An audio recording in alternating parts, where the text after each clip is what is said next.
Good afternoon, everybody. Sports fans all around New Hampshire, welcome.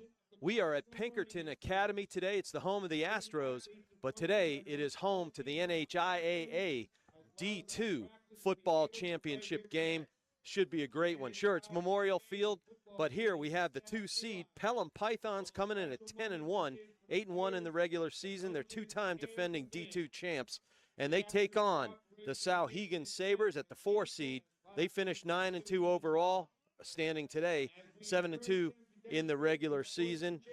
Pelham is coached by Justin Huft, while Souhegan is coached by Robin Bauquet. Yeah, I'm Rich McDonough here for the NFHS Network and the Highlight Guy Productions, and I'm joined by my buddy and partner in crime, the football coach himself, Jason Roby. And Jason, we've had a chance to talk a lot about that. We know these kids. We're in for a heck of a game today. Yeah, first of all, they never proved those charges, Rich. We're going to pause for the national anthem, and we'll get right back in a minute to talk about lest we be charged for something else. Indeed, sir.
And we were lucky to be live here for the Pelham High School Marching Band, the Pythons Band. Small, but they did a great job. And I rudely interrupted my buddy Jason Roby. That'll be the last time that happens today, and maybe for the rest of our lives, Jason. But the ball coach gets rolling. What do you see out there? I think we're in for a good game. Yeah, I think you're right, Rich. And we talked in the pregame as the captains make their way out to the 50. You're talking about the revenge tour, really, is what we have here this afternoon. You have a Souhegan team that went and avenged one of their losses from the regular season, going up to the land of Lenahan and defeating Plymouth. Resounding win, 36-6 in one semifinal, and a Pelham team that knocked off Trinity High School last week, a team that, oh, by the way, stopped them from one of their record-setting wins records, not just in the state of New Hampshire, but in the country. And so both of these teams able to avenge that loss. If we're keeping with how things have gone so far, this is a Souhegan team that lost to Pelham in the regular season 41-26. But talking to both head coaches who know each other quite well, we'll get to that story in a bit. I asked both coaches, does playing in the regular season help you or hurt you? The team that lost, Souhegan, Coach Bauquet says, yeah, it helps us because now we know what we're looking for. We know what to expect. The team that won, Pelham, he says, well, it's always tough to beat a team twice in the same season. So interesting takes on both of that. They're both playing great defense right now, Rich. And without a doubt. A lot of teams, a lot of folks think that it's going to be a high-scoring affair. Both explosive, but I think you're going to see some good defense out there tonight too. Well, interestingly enough, in the two losses that the Sabres had, they only scored in the 20s that day. So I think, Pelham's going to have to come in with a good D mentality. I think both lines have to get off the ball. But Pelham in particular, run mentality. I think they had 309 yards passing all season against 1905 rushing. Talk about that, Coach. Yeah, Pelham's going to receive the kickoff here as the opening coin toss was deferred. But this is a team that runs first. You're going to see a double tight end, double wing. They're going to come right at you. The tricky part is that Coach Huft is a spread offense guy, and he took over 2 days before the season started, it's a great which story. Is crazy in and of itself. but he also employed a spread offensive look, which is what he ran when he was running the sidelines over at Goffstown. Oh, by the way, they won the 2015 Division I title. So he knows a little bit about the spread offense. How does that affect this Souhegan team? Well, they're familiar with the spread offense as well because that's what they employ. But it makes you have to defend two different offenses during the course of the game. The plays are going to be largely the same. You're going to see power, you're going to see trap, you're going to see read, you're going to see isolation, but they're run from different formations. One is run from a spread formation to get folks out of the box. The other one is run from shoe to shoe and in tight. So it'll be interesting to see how Souhegan defends this Pelham offense. And, of course, when the Pythons have the ball, all eyes are going to be on their awesome junior McKinnon at running back, number 5, all-state material. I mean, he was all second-team D2 last year, first-team shoo-in, I think, with 1,094 yards rushing and 17-20 TDs. McKinnon is tough, and I asked both coaches, who do you need to be aware of? Coach Bowkett, first and foremost, says we got to know where 5 is all the time. On the other side, obviously, this is a Pelham team that needs to be aware of some folks as well. Yeah. We're going to talk about them offensively when they get rolling. All right, what in to kick, get us going here. Our first 12 minutes are up on the scoreboard. Obviously, we're at zeros. That'll change, I think, with these dynamic offenses. And in to do the honors, kicking is Owen Drake, and he's kicking deep to Bolin and Migliori, who's also a very good running back, number 8. Yeah, these guys run the football up. A great coverage there by Souhegan as that they really didn't get a chance to set up the return. It was a squib kick, but it only went to about the 25-yard line, which allowed Pelham to get down the field quickly. And they're going to start with decent field position, but a good statement in the kicking game. By the way, Rich, you know that in that loss, Souhegan gave up a kick return for a touchdown and a pick 6. So those are some things that, you have to negate when you get to a game here. No special team touchdowns and no pick 6s. All right, and Kevin Hardy, number 4, opens up under center for the Pythons. Instant, what do? You give it to McKinnon, and he is stuffed at the line of scrimmage there's a guy I want to keep an eye on, is number 58, Louis Toledo. My son Mike McDonough, who is a Bishop Girton quarterback, played in the Amherst Patriots system, and Toledo, you could see the talent when he was a kid. Toledo's highlighted on my roster as well, Rich, and obviously you want to see you run your power play off the right side just to kind of get your feet wet, and a good job defensively by Souhegan on first down. All right, Pythons gain 1 on 1st and 10. Fake the drop back, but it goes into the backfield. And look at the contain. Look at the force players on the edge there moving with their blocking scheme. Great job by the entire Souhegan line, and you got nice second-level support right there. 100%. And what you're seeing here by Souhegan is you're seeing a 5-man front. It's a 50 look, and they're playing their corners up close to kind of negate that run. So they're going to run their sets based on what they see from an offensive formation standpoint. Did they change on 3rd and 10? Nope. And why fix what ain't broke right now? But they pack it up again. I mean, they're looking to run. He also can pass. He's a lefty, but he throws a little high, way too high. You can't grow that fast in that short a time span. And it flies over the head of McKinnon, and he watches it fall to the dirt. That'll bring up our first 4th down of the first quarter, 10:45 on the clock. Of course, goose eggs on the board. Great opener if you're Souhegan D. Yeah, no doubt. And they had something brewing there. It was a waggle throwback screen, and they were running it to their sideline, but it just turned into a rainmaker, and it was past the outstretched arm. So it was a good play call, just couldn't get it to go. All right, McKinnon in to do the punting honors, punts deep, and finds Radalunas. He catches it over his shoulder at about the 33 and forges down the sideline. Looked like he got knocked out somewhere around the 43, 44-yard line. We'll let the Zebras sort that out. Just a note for everybody here, we've got great sponsors here for our broadcasts and all the NHIAA games, not the least of which is Service Credit Union, and they are the official credit union of the NHIAA and NH High School Sports. So learn more about their free financial literacy programs at servicecu.org/NHIAA. Souhegan breaks the sideline huddle and comes out set up immediately with its first and 10 of the day, parked at their 41-yard line. Again, 10:36 on the clock.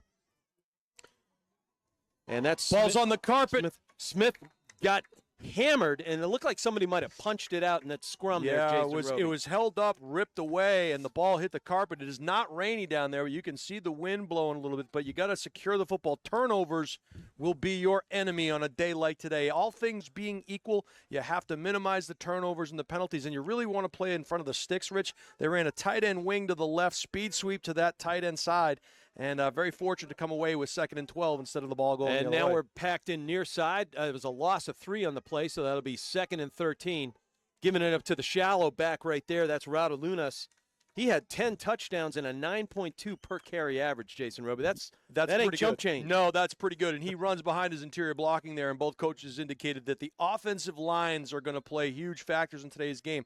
Now, take a look at this, Rich. That was a gain of about 6. So instead of 3rd down and 4, though, we're looking at 3rd down and about 7. Yeah. It really changes your offensive strategy. You're going to hear us talk a lot about playing in front of the sticks as the officials allow for the substitutes to come in. It looks like manageable 3rd downs and maybe even 4th downs with teams like this. All right, but Fiengo, everything this year. We'll talk about his numbers, but he flares it out to the flats right there, and that's Radulinas running hard, Jason Roby, taking a big hit, but he moves the sticks right there. Yeah, Nicely designed play. Nicely designed play, and we'll say that Migliore came up and made a great form tackle. It's going to be a 1st and 10, but a nice job there. Completely on the edge. square to the runner, got his hips squared up and got low, right? That's how you know these teams are well coached. They tackle well and they catch punts, which is nice to see. All right, but the Sabres get into Python territory. They're at their 47-yard line. 9:07 ticks on the clock in the first quarter. Here's your option. Yeah, there's your read. And Fiengo, we knew he was a great runner, right? He comes in, wins the job in camp as a junior, and he's kind of the unknown entity, and the way he's developed this season has been special. They're getting on the ball quick here, Yeah, Rich. I don't think you want to let let them breathe. All right, but it's 1st and 10. After that nice run there, here comes Radulinas again, jammed up by the interior of the fellas wearing blue. The Pythons were all over that one. He did get a couple, but he took a big beating on the way in. Yeah, the linebackers for this core, and that was Patrick Muse who kind of led the charge from his tackle position, his defensive end position, rather, and just a nice job by them, occupying blocks so the linebackers can scrape and fill. It was a good gain on 1st down. You get 3 yards. Well, and Muse wearing number 56 out there was 2023 2nd team all New Hampshire right there, and he showed why. Another great form tackle. See, all right, but they option gained again. 3. They gained 3 on the 1st down. They give it back to Radulinas, and he piles up the middle, gets to the 2nd level, just thereabouts. And he picked up a chunk right there. That'll bring up 2nd and relatively short, 3rd and manageable, that is.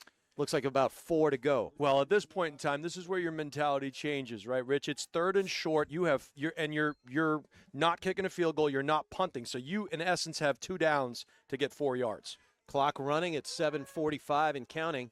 3rd down and 4.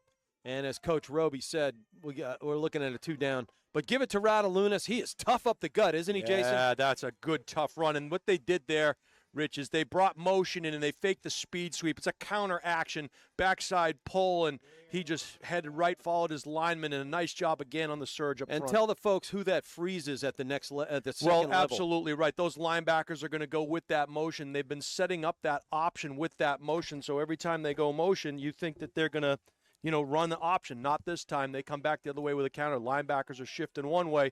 Nice job coming back with the counter play. And if they show veer, we'll talk about that in a minute. Well, that's a Option. great fake. Is that a nice ball fake right there by a Fiengo right there? That kid came in. He leads the D2 We got a playoffs. flag. Yeah, they're laundry on the field right there.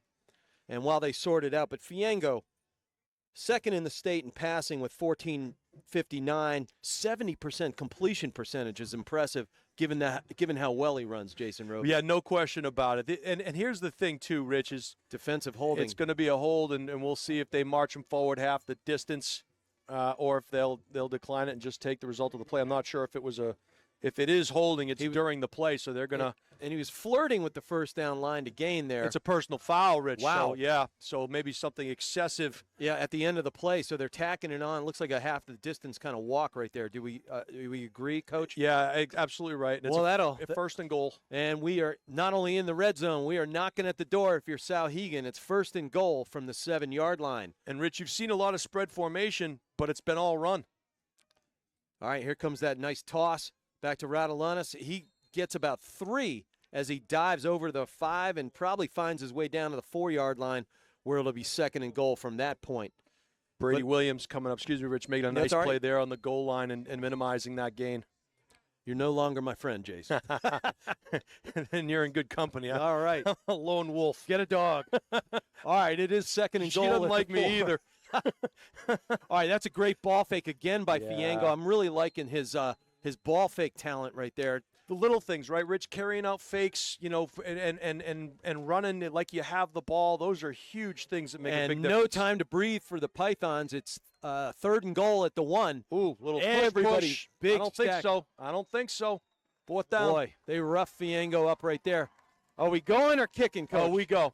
You make go. your It's opponent early. You make your opponent have to go 99 yards. If you can't score here, you make your opponent have to go 99. You flip the field on them.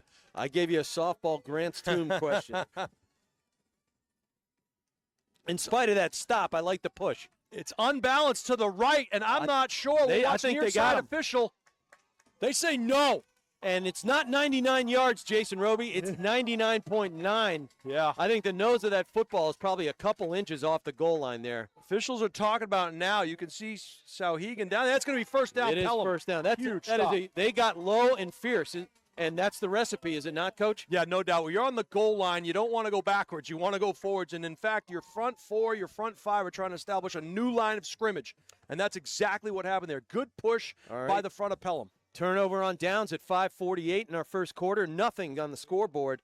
Final Forms, by the way, great sponsor of ours, and if you're a parent, you know they lead the way in sports registration for the compliance, health, and safety of our athletes, and they're an official partner of the NHIAA. See finalforms.com for more. All right, back to the action. It's 1st and 10 with a mile to go, Coach Roby.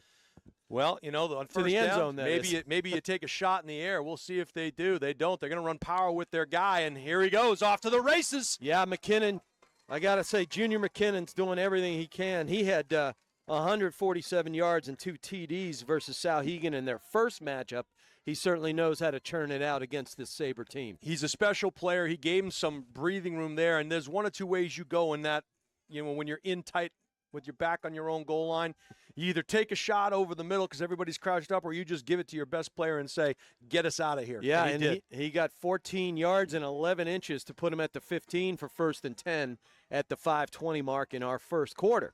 Say that 10 times fast. All right, trying the left side there, looked like the 4. Yeah, that was Justin Bolin on the toss sweep to the left. And, Souhegan having some early success, Rich, on the perimeter, forcing everything back inside. They set a hard edge. And, again, you go back to what Coach Bauket talked about. We have to know what their key plays are and take those plays away and force them to do things they're not used to doing. Without a doubt. And let's not overlook Justin Bolin while we're looking at Junior McKinnon. Bolin had 433 yards, 4 touchdowns, and he was all New Hampshire last year. Keep your eye on number 2 there. All right, but 2nd and 9 after a 1-yard gain by Bolin on first. And the Pythons looking to crack the code and can't crack the line in order to do so. Good gang tackle out there by Souhegan. When they're running in tight, for the most part, Souhegan looks well prepared, and it's Toledo again at the bottom of the pile. Toledo is setting that line of scrimmage and allowing his linebackers to scrape and fill, which is so very important. You might not lead the team in tackles from your front 4 or your front 5. That's okay. You need to occupy blocks, allow your linebackers to run free, and get a good bend down the line of scrimmage, and that's what we're seeing from the defensive ends as well. When it comes to linebackers, Coach, explain scrape and fill. Yeah, so what you're doing is it cloudy or is it clear? And as you start to slide downhill towards where you think the ball is, you want to fill that gap, and if you're unblocked, it's better for you. All right, and 3rd and 7. Wow, getting outside to the force and doing the edge play is Lincoln Wilkins out there, number 42 for the Sabres, and dragging down Junior McKinnon is no small feat. I'm going to say that Wilkins and Hickman, the 2 defensive ends here for this Souhegan front, are doing a real nice job containing and forcing everything back in so far. And again, here you go. Field position is king, so you have to look at the glasses half full. You don't score on the goal line. I believe the Pythons drew the Sabres offsides. Don't think it's going to matter. You're not going to have enough, but you're going to get a little more breathing room. Well, and then with dangerous backs, you feel you like your chances, but it might have been a twitch. Nope, it is going against the Sabres. Yeah. That'll walk off 5. It was 4th and 7. That'll make it 4th and 2. I don't think it changes what you do if you're the Pythons. You still kick this ball away, but now maybe you don't have your ears pinned back as much if you're Souhegan. Well, and McKinnon, does everything. He's a good punter. We were watching him in warm-ups, and great kind punt. of knuckles with that one into the cold air here. Got to pick it up and go. Yep. That's Radalunas who took that opening kickoff back, and he tried to fight his way, but he got about 4 or 5 yards on that return. That was a knuckler.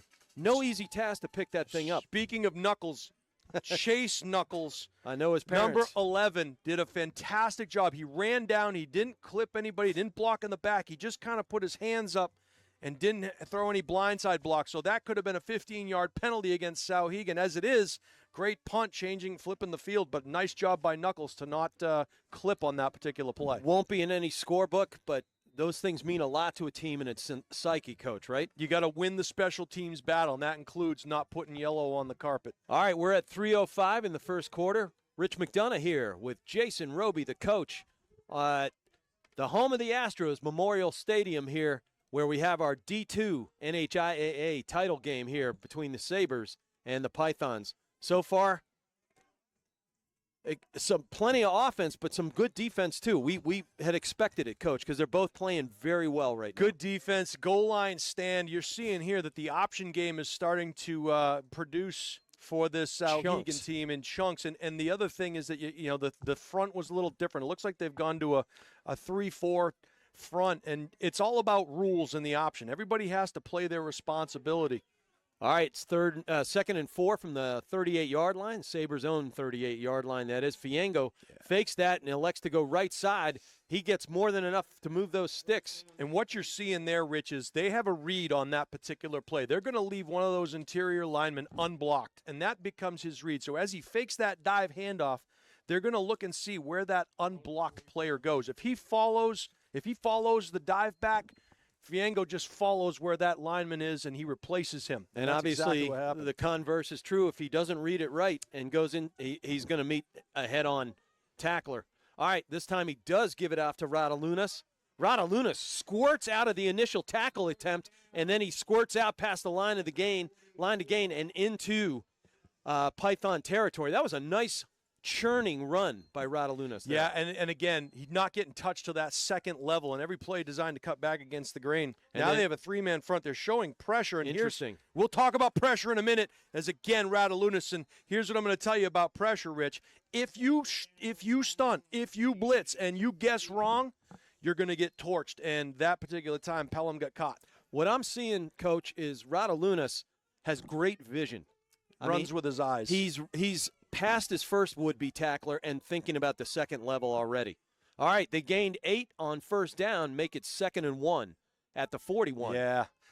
That play is called quarterback wrap, and they fake the zone to the left, backside tackle pulls, and the quarterback just follows it, and he'll pick up the necessary yards for a first down. Speaking of quarterback wrap, we're getting lunch here too. Coach Bowcat, right? Coach Bowcat he's an alum of the Sabres, and he was a quarterback coach and part of my son's development as a quarterback. But we'll talk about that more. They got 1st and 10 one more time, handed up to the gut, and Radalunas, boy, when you think he's going to be tackled, he makes things happen. He slips the grip, and he falls forward frequently for a yard or two. It's amazing. Yeah, one of the things, too, is if you don't have a good scout team, I'm not saying Pelham doesn't, but it's hard to duplicate the dive option, the speed option, the veer. It's hard to duplicate those looks in practice if you don't have it. You're seeing a 3-man front here, and they're moving their defensive ends off the ball, so it's really a 50 look.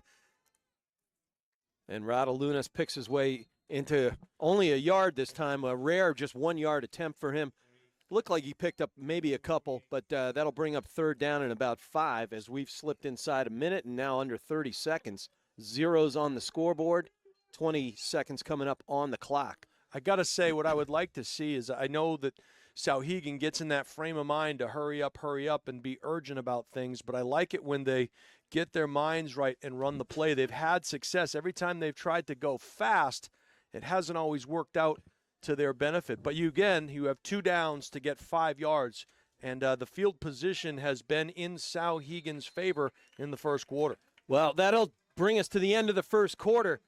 Two high-flying offense, leaving goose eggs on the board, but it's been an entertaining game so far. We got some bills to pay. We're going to take a commercial break here. Rich McDonough, Jason Roby here at the D2 Football Championships. We'll see you after the break. Meet Bouvier Prepare, your game changer in college athletics recruitment. We cut through the chaos, focusing on superb communication and top-notch organization.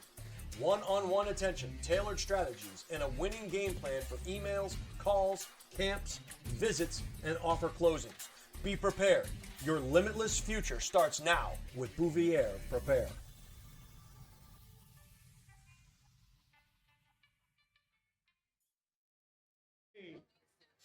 And welcome back here to Memorial Field on the campus of Pinkerton and Derry, New Hampshire today. Rich McDonough along with the coach, Jason Roby, in our D2 playoff game. Entertaining first quarter, but goose eggs on the board, Coach. Yeah, I mean, as expected, good defense being employed here by both of these teams. I thought it might be. Here's your dive option look, and this time Pelham is up to the charge. And anytime after a quarter or a change of sides, you want to be ready on that first play, and now it's third and long. A good job defensively by the Pythons. They probably shored some things up on that dive option look, and they were ready for it. Well, they lost 4 yards on that play. That'll bring up fourth and long at the 32-yard line. So the Pythons 32, that is. You see the front here, Rich. They got 3 men down, and now they're lining up based on what they're getting with the slot trips look down here. Motion back to slot. All right, 4th and 9 to go, and that was a designed bark right there. Cadence among Patriots and Souhegan coached quarterbacks. That's good DNA right there. We've seen it from Jane. Yeah. Saw it from Mike McDonough when he was in the Patriots youth system, and now we're seeing it from Fiengo. And as I said, Chris Fiengo coached them all. Can't give up free plays. Yeah. Free plays are gonna doom you. Now the playbook opens up just a little bit more. You have a few more options of things that you can run here. I'll be interested to see when Souhegan goes with the option pass, where they fake that option and throw it over the top. Okay, 4th down and manageable for this kind of team. About 4 yards to go. Direct snap in the shotgun right there. Flares it out to Smith. Smith is fast, and he's going to go, folks. And from the 27-yard line, a nice little design. Fiengo looked right all the way, came back to his left. Everybody was frozen, and Smith, you saw how fast he is. Well, what they did there, Rich, is they used the motion man to go out and block number 1. They ran a little jail screen back in towards the middle. He rode that wave into the end zone, and that's a design play. A lot of times you're not willing to give up anything over the top, so you play a little soft. It was well blocked, well designed. Get the ball out there in space, and then a touchdown for Souhegan. Real nice job there. Owen Drake in to kick. He's got the wind behind him on a windswept day. It's very cold. The turf's still wet from a lot of rain we've had in the last 24 hours. The Drake's kick is up and good. Knuckling through the cold air. And at 11-14, folks, we've got our first 7 on the board, and it's for the fellas in white. The number 4 seed, Souhegan Sabers, who came in pretty hot. Both teams came in pretty hot. But speaking of pretty hot, we got a great Digital Programs helps us out with their sponsorship of all things NHIAA, and the highlight guy and our production here for the NFHS network. Digital Programs does rosters, team photos, and more are available at the Championships Digital Programs. While you watch at home, view the programs on your laptop, tablet, mobile device, all at NHIAA.org. Also, we'd like to say thank you to the New Hampshire State Liquor Commission, who is congratulating all our incredible athletes competing in the state championships. And as they say, as you continue to push your limits and chase greatness, the NH Liquor Enforcement reminds everybody to stay strong, responsible, and let's work together to prevent underage alcohol and tobacco use. All right, back to the kickoff coming up. We got Owen Drake going back, and the same 2 fellas in Justin Bolin and Nate Migliori back deep for the Pythons. And again, after that Smith scamper for a touchdown, it is 7-0. And look at this. Wow, you don't see that roller like that very often, and taken by the up man, Cody Arsenault.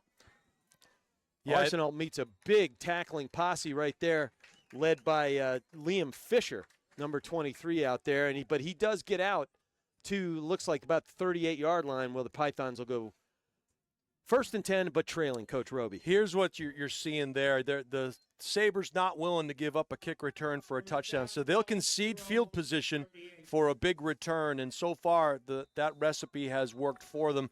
But good field position for Pelham. We'll see what they can do with some good real estate. In some ways, a carbon copy of that first kickoff, right? Okay, 11:07 on the clock, first and 10 on the down markers. Give it out to McKinnon. McKinnon forges ahead, crosses the 40 barely. They're going to give him almost the 41 right there, but he's buried by the left side. And guess who emerges from the tackle again? Yeah. Toledo. Toledo is there, and the defensive ends trying to set that edge. It's a great job by them. And look, McKinnon, that's the offense, and you're gonna dance with the one that brung you. McKinnon is that guy, and Toledo, senior captain now, 2023 All New Hampshire, and showing why. Backside pull there, leading again on that toss, and just answering the charge. You're going to give up 3 yards, 2 yards, and that's been the recipe for this Pelham team. Third and manageable, but again, if you can keep them on this side of the 50, you like your chances because it turns into a punting situation. And Bolin just followed the leading pads in front of him and made the most out of pretty tight, boxed-in situation right there. Good job there. But it is 3rd and 5 at the 9:58 mark in our second quarter. Souhegan up 7-zip. Pythons are at the 43. Tried to get him to jump off sides. Great fill there by the Souhegan defense. The offensive line cannot get that surge to push forward, and that creates running room for those linebackers. And again, those linebackers are scraping and filling from the backside. Now, if you are Souhegan, you got to be wary of some kind of a counter play, some kind of counter action. Well, they picked up 2. They get the nose of the footballs at the 45-yard line, 9:20 on the clock. For it, Rich. And Radalunas done great job running. Excellent first hit from the linebacking spot. But here we go, 4th and 3. This is very important, I think, Coach. Dive right up the gut. He's not going to get boy. it. He's not going. And you know who was there? 22 shot that gap. Grant Harris. Yeah, from his linebacking position and filled. And, you roll the dice there. Still a lot of football to be played. But Pelham telling you right now, they have confidence in their offense. First down.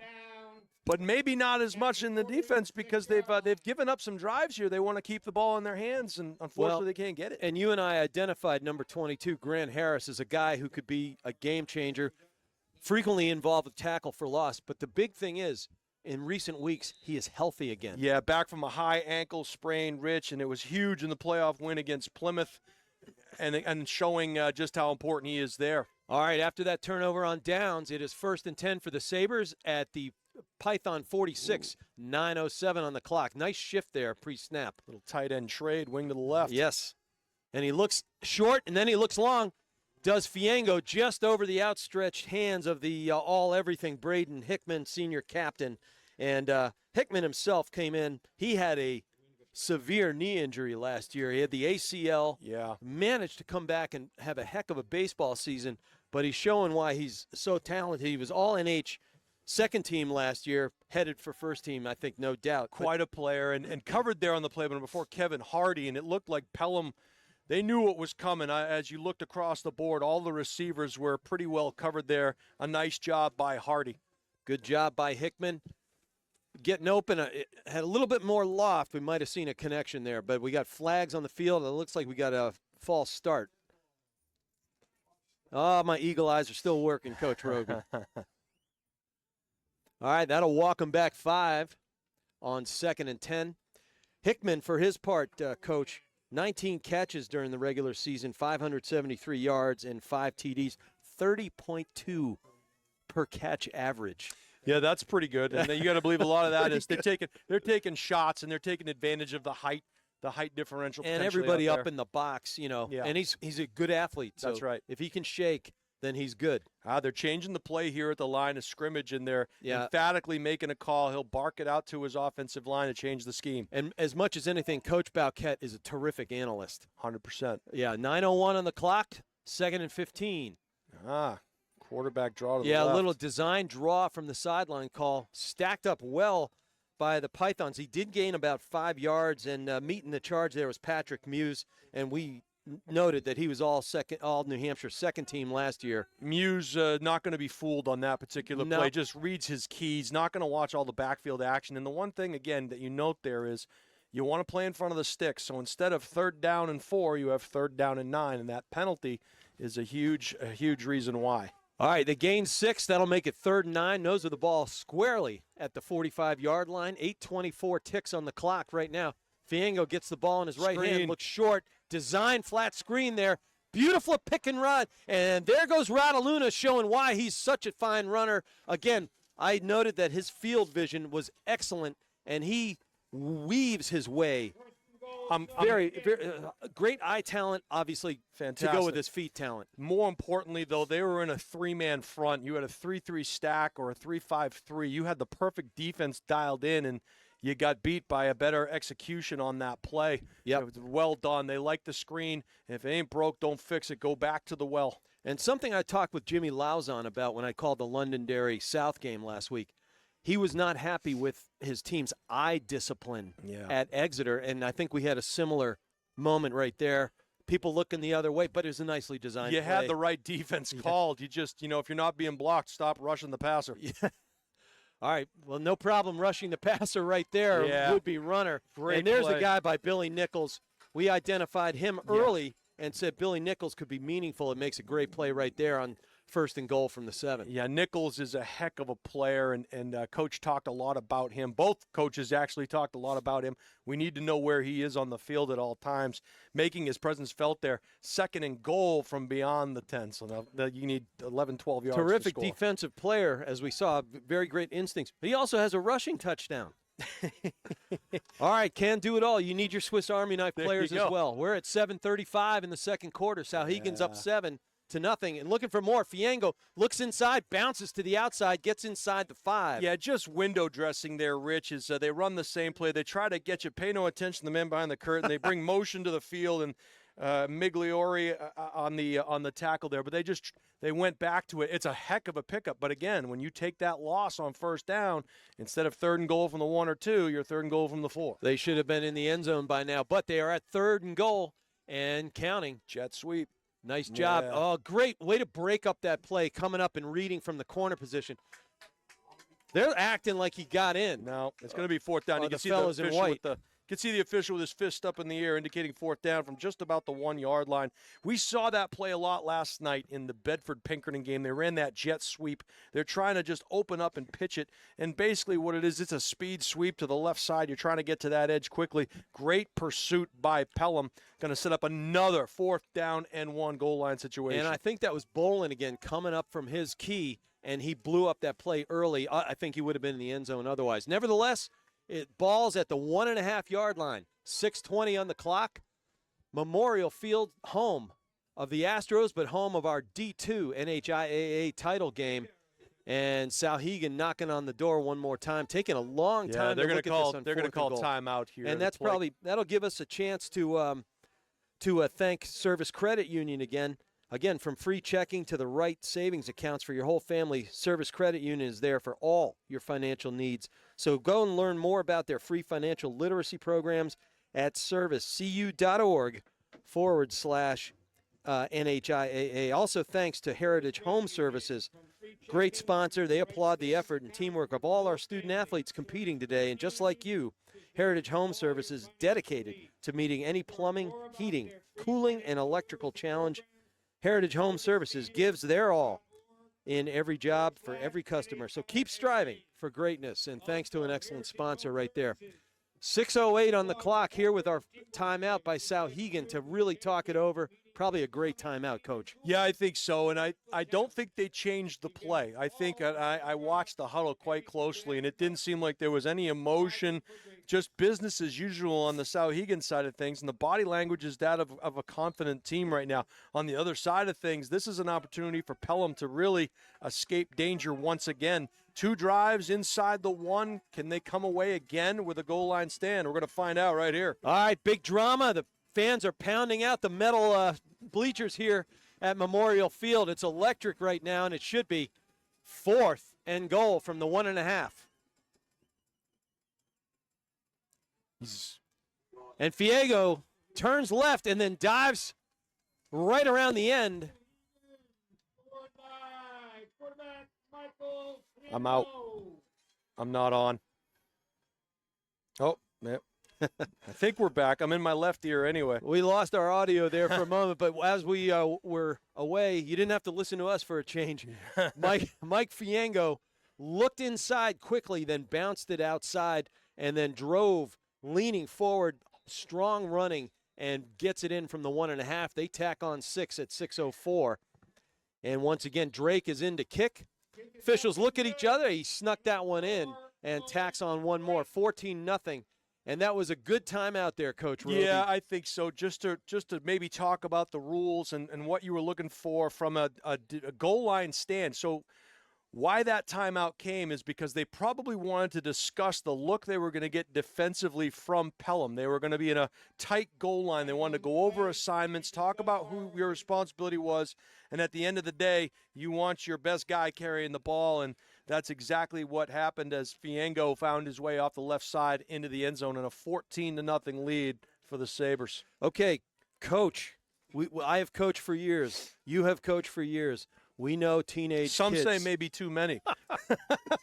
I coached lacrosse. I played football for 7. Yes. You've coached and know the game of football. I never coached football, but I've watched my kids play it a lot. And you're down 14-0, Coach Roby. Yeah. You're wearing blue. What do you different. say? Nothing different right now because you want to run the plays that you're used to running. What you could see here, and I think the wind is not necessarily in Pelham's favor. They might decide to go a little spread here, but it's not like it's 35-0. It's 14-0, and you have the ball. And you're an explosive offense. You have good players on your team. It could just as easily be 14-7 in another 2 minutes. And we also know that this is a Pelham team that returned a kick for a touchdown the first time these teams met. So you're not in panic mode yet. If we were 14-0 deep into the third quarter or early in the fourth, maybe a little bit different a situation. A lot of football to be played. And you've got, look, I considered this important. You have 23 upper-class players wearing blue right now. You've got a lot of experience, a lot of winning culture. They kick it deep here, Rich. Interesting. Yeah, and that's the deep man, Migliori. He's able to fight his way and wind his way. Pretty good return from the 3-yard line. Migliori with a great return, and boy, he put some life back into the stands here as the fans cheering loudly on that return. So, you change your fortune a little bit. Now you're feeling pretty good about yourself. You actually have worse field position, Rich, than in each of the 2 squib kicks, but it feels like you're in better shape because of the result of that play. So a mentality of Pelham is, okay, we got a good return. Now let's go to work with 6 minutes to go in the first half. All right, after the 21-yard return by Migliori, 5:59 on the clock, 14-0. Counter. They were ready for it. Yeah, wow. Yeah, a little misdirection there, and they were all over that. Why were they all over that? Yeah, that's Toledo again. Holy Toledo. You beat me to it, Coach. So Toledo just, and that's the thing, too, is you see the formation, and it's all about reading the hips of the offensive lineman. He got on the hip. He got on it. We call it get on your Pontiac and ride. He get down the line, made a nice play there, back to the boundary. And they're going to try to run that counter to the boundary. So this defense well-schooled right now. And they've watched a lot of video, clearly. They lost one, did the Pythons. That'll make it 2nd and 11 at the 23-yard line. Speed sweep. 5:20 on the clock. Just give it to McKinnon, and he's just enveloped. Much penetration. And a little bit of extracurricular there. And Jonathan Bauscha, I was looking at him, on some highlights and stuff like that. He's a big frame kid, number 66, right? And he clogged that thing up. But he also showed some good lateral movement. He did, and Wilkins, Wilkins from his linebacker spot came up and made a nice play. The defensive ends are wreaking havoc on the speed stuff to the outside. The front is really doing the job. You're going to look back at this game, should things stay the way they are, and say the defensive front for the Souhegan team, in my opinion, has been the difference in this one so far. Agreed, and a lot of the Amherst Patriots feeder coaches preach force play, force players. Where are you? Contain. Here we go. And we're seeing it. Okay. We're in the spread no now. gain. We're at 3-11. Spread offense. You got two on each side. A penalty because it's a delay of game. So, again, Wow, I think that part of the game flow made them take way too long to figure out what to do next. Am I right? Well, yeah, and that's not something you're accustomed to seeing from a Justin Huff coach team. And they want to go. Body language tells the story right now. You've got a Souhegan team that's jumping around on the sidelines, and it's almost as if they are in the playbook and they know exactly what's coming. And Pelham right now, they have to regroup. They're going to go to they're going to go to their spread formation. And it's just a wrinkle that they can go to, and a lot of that is because of who their head coach is. They have that at their disposal, and now we're going to see a little bit of it in the form of the spread offense. We might not see different plays. We still might see some zone. We might see some power, but they also have the ability to throw the ball. These defensive ends are playing so well, they might want to get some of the players out of the box a little bit, widen them a little bit with the splits. We'll see if that is, in fact, the case. It's 3rd and 11, Rich. Well, 1,905 yards rushing in the regular season for these Pythons. Sabers have done a terrific job clogging things up and diagnosing the plays. They go right back to that same formation at the 4:28 mark in this first half, trailing 14-0. This is a huge play on 3rd and 11. They're in their spread. We'll see what Bolin does here. He'll give keep it on a wrap play, and they are just all over it, dissecting it in the backfield. Number 55, Sean Reardon.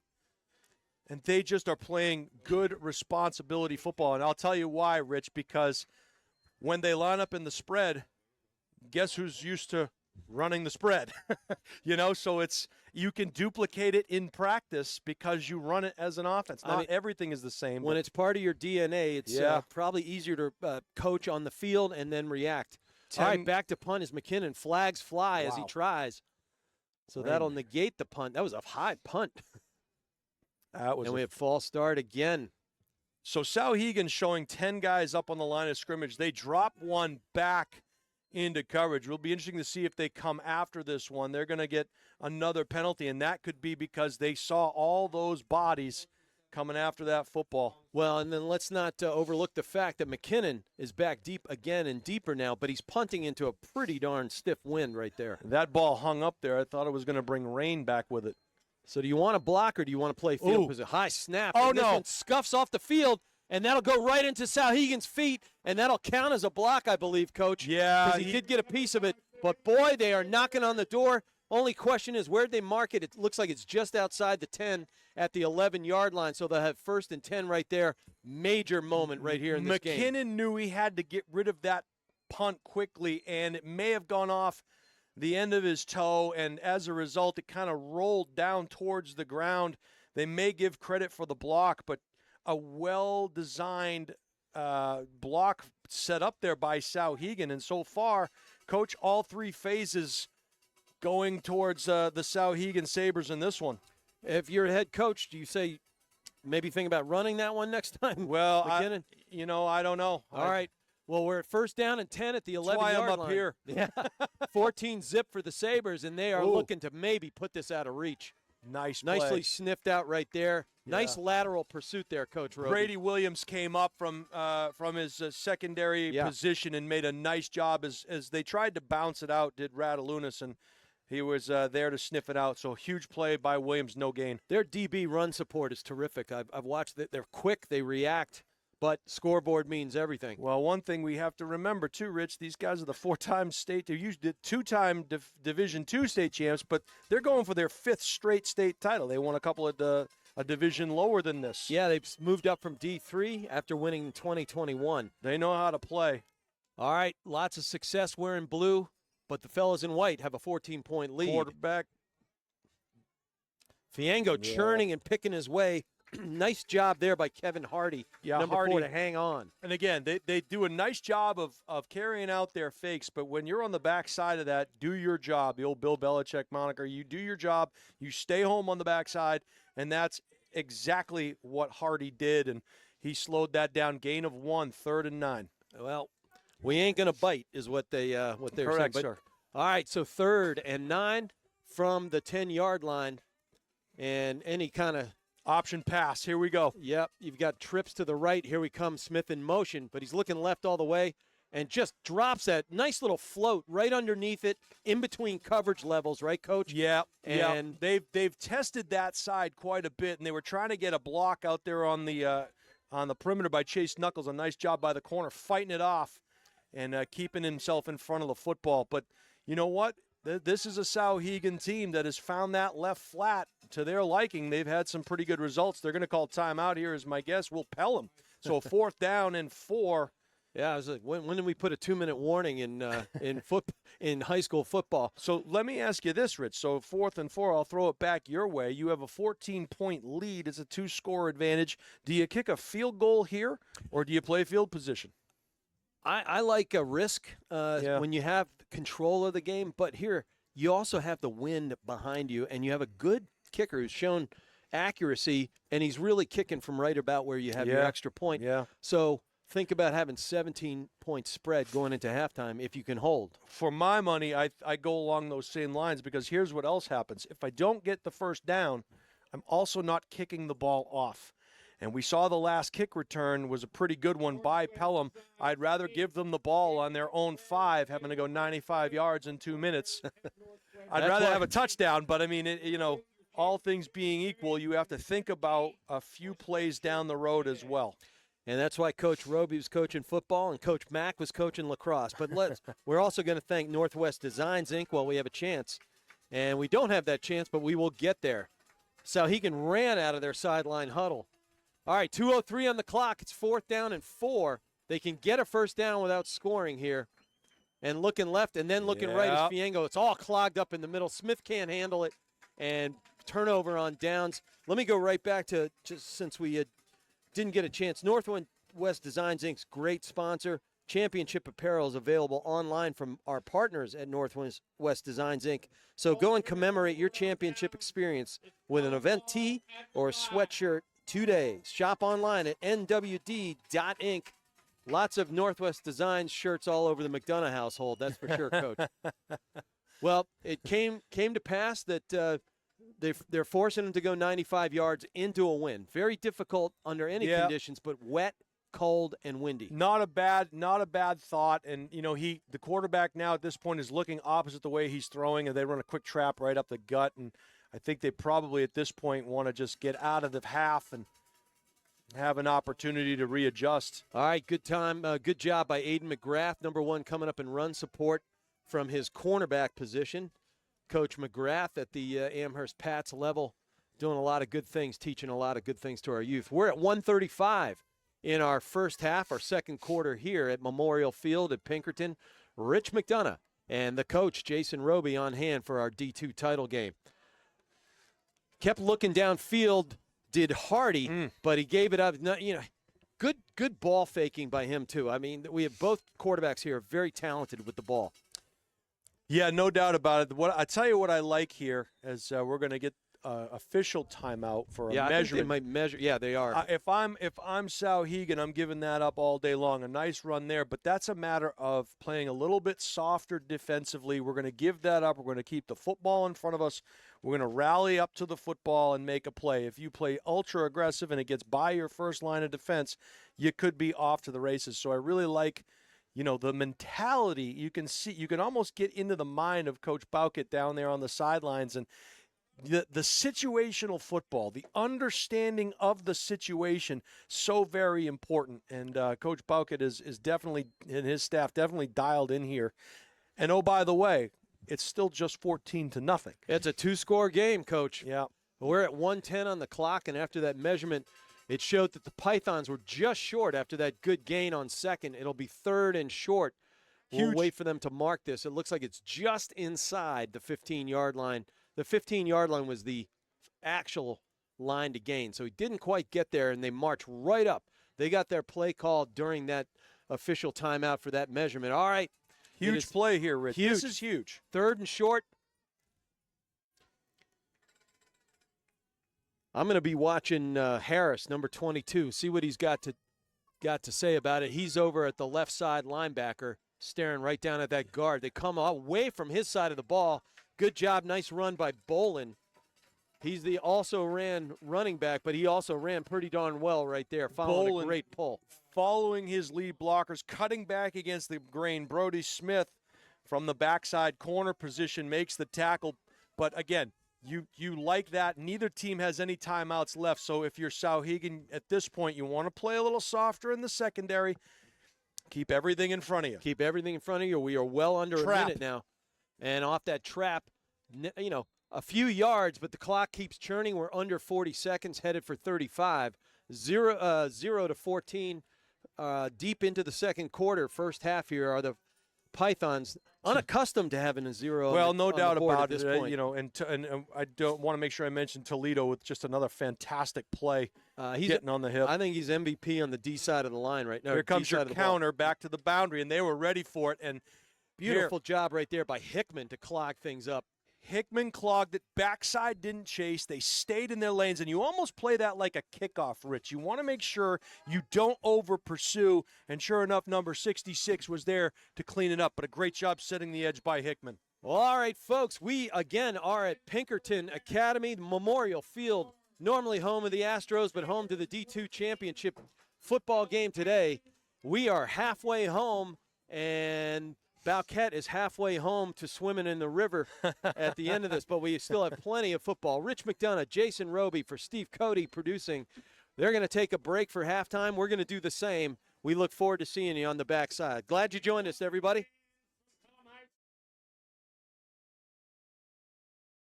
Meet Bouvier Prepare, your game changer in college athletics recruitment. We cut through the chaos, focusing on superb communication and top-notch organization. One-on-one attention, tailored strategies, and a winning game plan for emails, calls, camps, visits, and offer closings. Be prepared. Your limitless future starts now with Bouvier Prepare.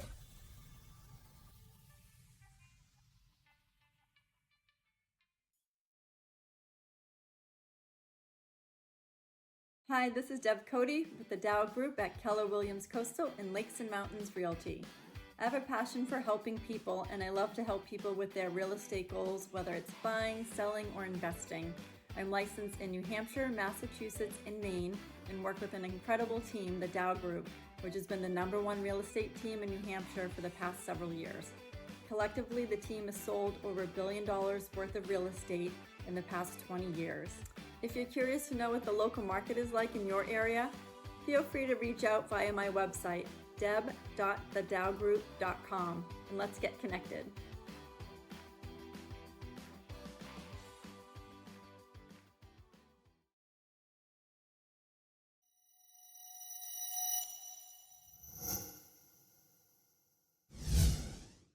Are you looking to play sports in college? Almost every college recruiting website recommends having a highlight video as one of the top 3 crucial recruiting tools. In fact, 93% of college coaches we surveyed said they watch a recruit's highlight video as part of their player assessments. Our sole purpose is to make you look good. Our highlight videos include an athlete bio and accolade page, stop motion, and player highlight. The video is not done until you are completely satisfied and say it's done. We also upload to YouTube or whatever recruiting platform you use. The highlight guide can also film your high school or club games to capture you in action, resulting in amazing footage that you can use to help create your highlight video. We have the expertise to help you get recruited.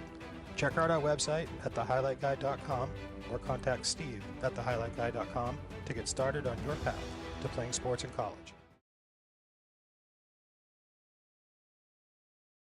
I'll tell you what, 14 zip on the scoreboard, rejoining with the coach, Jason Roby. No shortage of excitement from Pelham, even though they got 0 on the scoreboard. They got a lot of work to do, Coach. What do you think?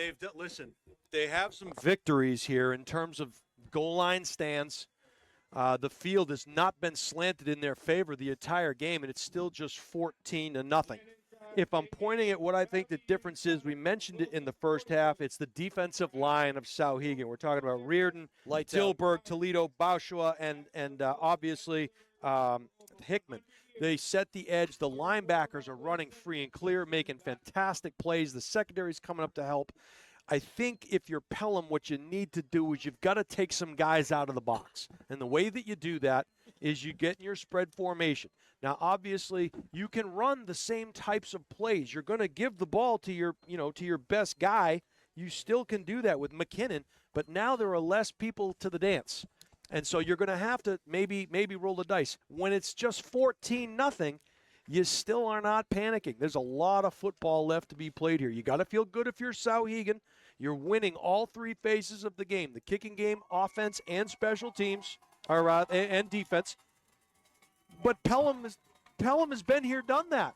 You know, it's a tale of two halves here. The fans from Pelham are up cheering their team on, and they're still in this. There's a lot of football to be played here, and they have the horses to get it done. Well, speaking of the offensive battle, recapping the Souhegan, they played, as Coach Roby said, some terrific defense, but opened up the scoring at the 11-14 mark. It was a 0-0 first quarter, but Souhegan looked like it had some, the physical advantage. But they finally cracked the code at 11-14 on a Fiengo to Smith touchdown for 27 yards. Extra point made that 7-0. And then we had a Fiengo running it in on 4th and goal after an awesome timeout by Coach Bauquet. And he took it in from the 1.5-yard line at 6:04 to make it 14-0. And that's where we stand as we head toward the second half. And I tell you, also at halftime, Coach, Yeah. 21-7. The Londonderry Wow. Lancers are at Exeter and up by 14 at halftime.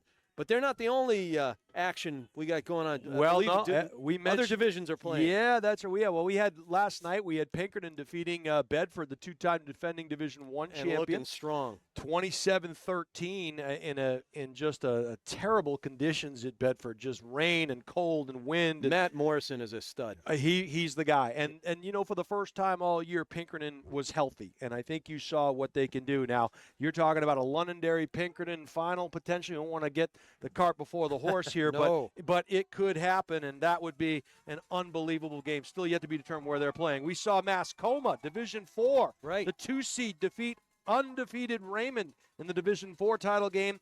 You have Campbell playing Interlakes today. Where? At Souhegan. That's how he. So Kelly Braley, the athletic director at Souhegan, probably running around like That's a a chicken with busy her head bee cut right off. now. Yeah. She and So- Lisa Gingras are going bananas. Boy, I'll tell you. So a great game going on at Campbell. We'll try to get you a score in that one. So good football. There's one weekend left here before we head to the winter season, and we've been seeing some real good football here. And this Pelham team going to kick the ball off to start the second half. Someone asked me, you think they'll onside kick it here? I think no. There's so much football left. You're still in this game. You've shown that you can stop Souhegan with your back against the wall.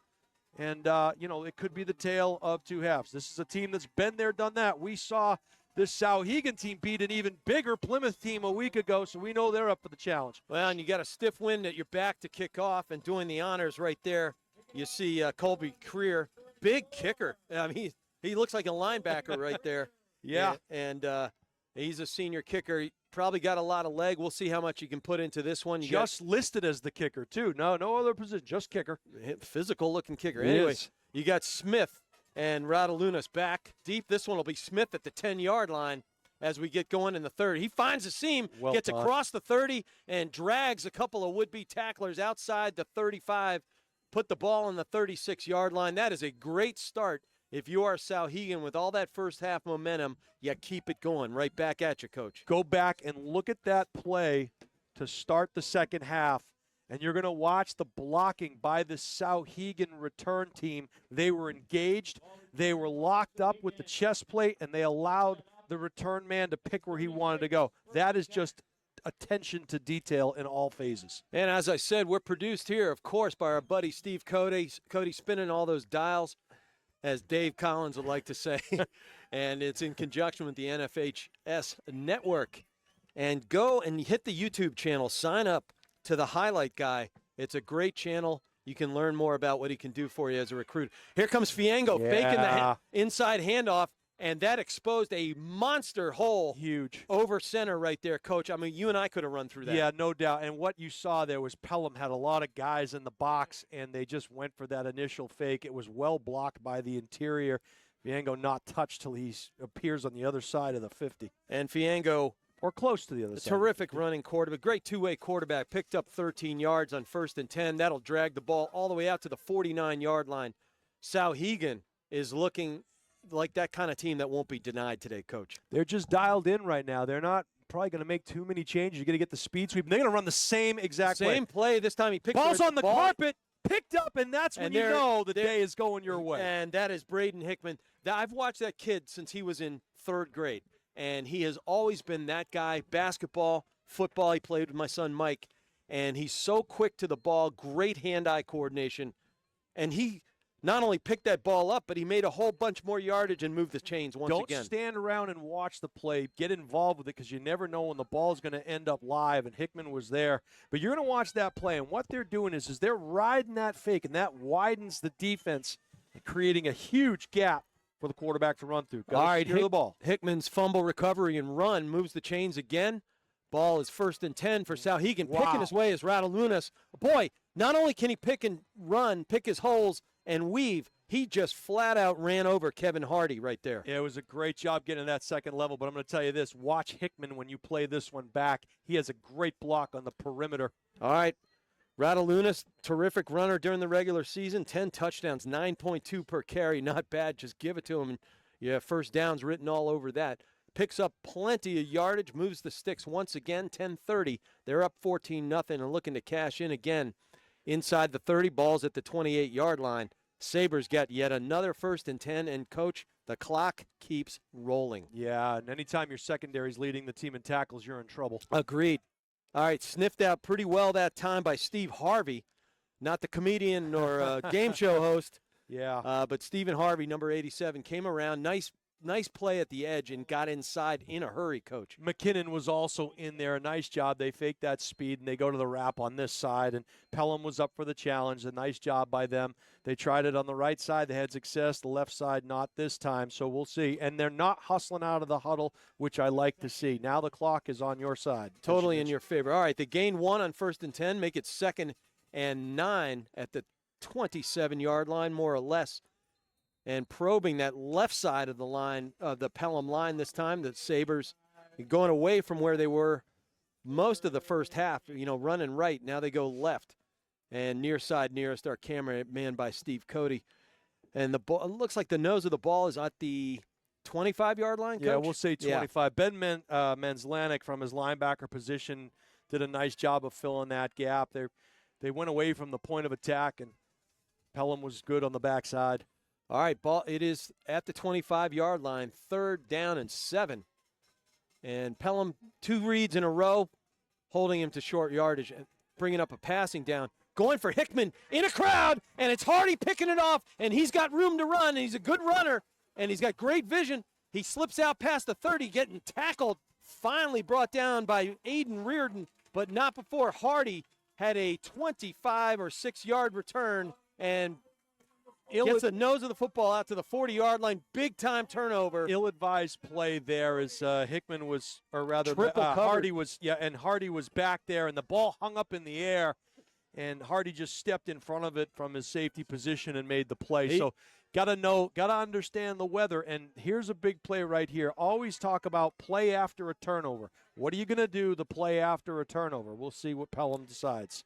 Well, probably should have sailed that one just over and into the end zone, Coach. Well, maybe so, or maybe look for something underneath, because when you throw deep over the middle late, that ball's going to hang up in the air. And Hickman's a great leaper with great hands. Counter, here it comes the counter. Yep. And there's time. This time he gets around the edge, does McKinnon, and he twists through the tackle of Harris. Anytime Harris is 20 yards downfield, that's a bad sign if you're Souhegan. But this, so far, a great response here. Yeah. When it was looking fairly grim for the fellas in blue. They get into Souhegan territory, 1st and 10 at the Sabers 42-yard line, 8:35 on the clock, down 2 scores on the board, Coach. Really the first time that Pelham has been in their opponent's territory, with a drive, and it was Hickman that they had the perfect scenario. Ball on the hash, run the counter to the boundary to your sideline. Perfect. 1st and 10, McKinnon goes in motion. Looking to go with his left hand as Hardy looks downfield, sitting down beautifully inside that zone. That is number 8. Yeah, it's Migliori again. He's a good returner, a good runner, 18.7 per carry when he gets the ball, per catch when he gets the ball. And there you show why they lean on his wheels, Coach. Great look. And did you see the way he sat down in the zone there? He sat in the zone. So what you're taught to do is not run into the coverage, find the soft spot, sit in it, and they'll find you. And it was good protection up front on the play fake, roll to your right, set up between the tackles, and fired in there. Well done by Hardy. And the front line gave Hardy a nice long look at it. Okay, 1st and goal for the fellas in blue. Hardy keeps it. The ball was set at the 5-yard line, and he gets a couple. We'll see where the Zebras We're mark going to say it. around the 2-yard line. Looks like he's down at the 2 as Hardy picks up 3 on 1st and goal from the 5. We're under 8 minutes. It's 14-0, but now Pelham Pythons are knocking on the door, Coach. Yeah, you have to like the way they've responded. I'm sure there was a great pump-up speech at halftime. You have one more half of football to play, and let's go down swinging if we're going to go down, or let's just take this thing. All right, 2nd and goal. They toss over to He's McKinnon. in. He He's follows in. everybody, and no doubt about it, finally chalk up 6 for the Pelham Pythons. Maslanik in there behind, lead blocking with the big fellas up front, and now we have ourselves a ball game. And you can see there's just a difference again in the body language. A great turnover, and you can turn turnovers into points. We talked about that. The last time these two teams played, you had a pick 6 by Pelham. Well, it wasn't a pick 6, but it certainly flipped the switch and turned the tables on this Souhegan team, and they're going to line up and go for 2. Interesting decision. You got the wind at your back and a pretty good kicker. All right, Hardy gets under center. Counter right there. Gives it back to Bolin, and Bolin is forced wide. There is our fella Toledo. Yeah, Toledo again. And that time, Bolin, you got to tell him, hey, if you're going to head out there, eventually the pursuit's going to get there. Keep heading for that pylon. And unfortunately for Pelham, they couldn't get that done. Again, a surprise play there, going for the 2-point conversion, 14-6. And Toledo's been a wrecking machine. We got to say thanks a lot to Aroma Joe's. I tell you, they got us coffee through the booths. We were doing playoffs with the highlight guy all fall, and Aroma Joe's was great. Wow. So the NHIAA would like to thank Aroma Joe's, as do we all, for providing free coffee to our championship volunteers and officials and broadcasters. Visit aromajoes.com to check out the menu and find a location near you. And again, Final Forms, great sponsor, leads the way in sports registration for the compliance, health, and safety of our athletes, and is official partner of the NHIAA. See finalforms.com for more. And the McDonoughs leaned on Final Forms for years. Okay, big kickoff. That sails into the end zone, and there's that win behind you, Coach. Yeah, they'll have the touchback. They'll bring it out to the 20-yard line. So, again, that's a weapon. You have a kicker that can put the ball in the end zone. You make the other team have to go 80 yards. That is a weapon. Number 34, Colby Creer, did his job on that one. It'll be 1st and 10 for Souhegan, but they are backed up. Well, great response by Pelham after that turnover when Souhegan had a really momentum-filled drive going the other way. Done with the run too, Rich, and it was, and that's an interesting thing. And sometimes you take a chance there, and they went to the pass. They probably saw something on a prior down that they liked, and unfortunately, it didn't work out in Souhegan's favor. But for Pelham's cause, they were up for the challenge. They were in the right coverage. Well, and let's not forget Souhegan was throwing into that stiff wind right there. All right, bringing heat. And Fiengo goes right side, is stacked up huge right there. There's Patrick Muse again. Yeah. He's a good linebacker, Coach. He is. Muse is making his presence known, and he's just, again, they're in the backfield, and anytime you can get in the backfield, and also Steve Harvey was in on that one. He kind of led the charge, and Muse cleaned it up. I didn't know we'd ever get Steve Harvey at a New Hampshire football game. But he's having himself a good game. He is. All right, we're at the 7-even mark in the third quarter. It's 14-6 after Pelham finally got on the board, couldn't get that 2-point conversion, and that's where we stand right now. Fiengo throwing a little design screen, gets out to Radalunas.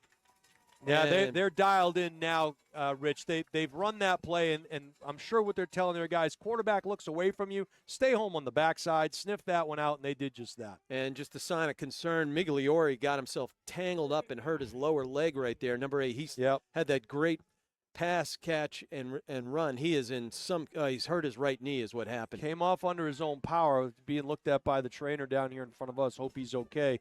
They'll need him for sure. Yeah. All right. After great defensive stops on first and second down, it is 3rd and 9 at 6:05, folks. 14-6, Souhegan. Some momentum, some air has gone out of the balloon. They look left, and Smith drops this one at the 20-yard line. Cannot hang on. And very fortunate there, as it almost looked like a backwards pass, which would have been a live ball. But, you know, this is a thing that you look at, and then you talk about it at halftime. They love to run the backside screen to their sideline into the boundary, and Pelham ready for it that time as well. So a little changing of the guard here in terms of how this half is being run. So he had a good response with the interception and good drive by Pelham. Is this the first punt of the day, Rich, by the way, for Souhegan? I believe it is. Yeah. And let's not overlook that Hickman, who's a good kicker, is punting into boy. and he fumbles it into the end zone. Get it out of the end zone. Get it out of the end zone. Take the safety. And there you go. Yeah, that's what you got to do. I would have just swatted it over the end line. I think he probably thought he could make something happen. As it is, they're the 2 points that you didn't get on the two-point conversion. So now you really know it's going your way in the second half. That's the way they had it scripted for the extra 2 there, Coach. All right, so that makes it 14-8 at 5:56. And, of course, they're going to get a chance to kick back. Yeah, a free kick going to come from the 20-yard line. So now here's the thing to think about too, Rich. The wind is into the face of Souhegan on this kickoff. They're going to kick off from their 20-yard line on the free kick. Pelham almost assuredly will get fantastic field position with a chance to take the lead. Who would have thought? Well, interestingly enough, I kind of feel we saw almost the same play when Pelham was punting in the second quarter. That wind, it looks to me like it's propelling that football where they don't want. I mean, these kids do this hundreds of times. Well, you set yourself at 14 yards. 14 yards is the benchmark, and on a day like today with the wind in your face, you may back up to 15 knowing you can step up. Because Junior McKinnon had to stretch. And he's a tall drink of water. Yeah, and he's got those long, rangy arms. All right, so Owen Drake, he's a good, strong kicker, but you see the ball was just blown off the tee by the wind. It is whipping down there. We're looking at our flagpole to our left, and it doesn't know which direction it wants to go. And look at the goalposts are actually being rocked by this wind, Jason Roby. Yeah, the wind starting to become a factor here. We've seen it, and a good job by Pelham taking advantage of that. And again, I go back to that interception, Rich, and I just, we're going to go back and look at that play as the turning point in this game. Souhegan was on the march, and they go to the skies, and it ends in an interception. But now they're going to switch ends for the fourth. Don't think Coach Bauquet wasn't aware of where he wanted to be. This one look at it, it just gets stopped. Live ball. And picked up right there by Cody Arsenal, who does the long snapping duties and gets himself a chance. But the ball stays in this half of the field again, and they'll switch ends, and Souhegan will go with the win.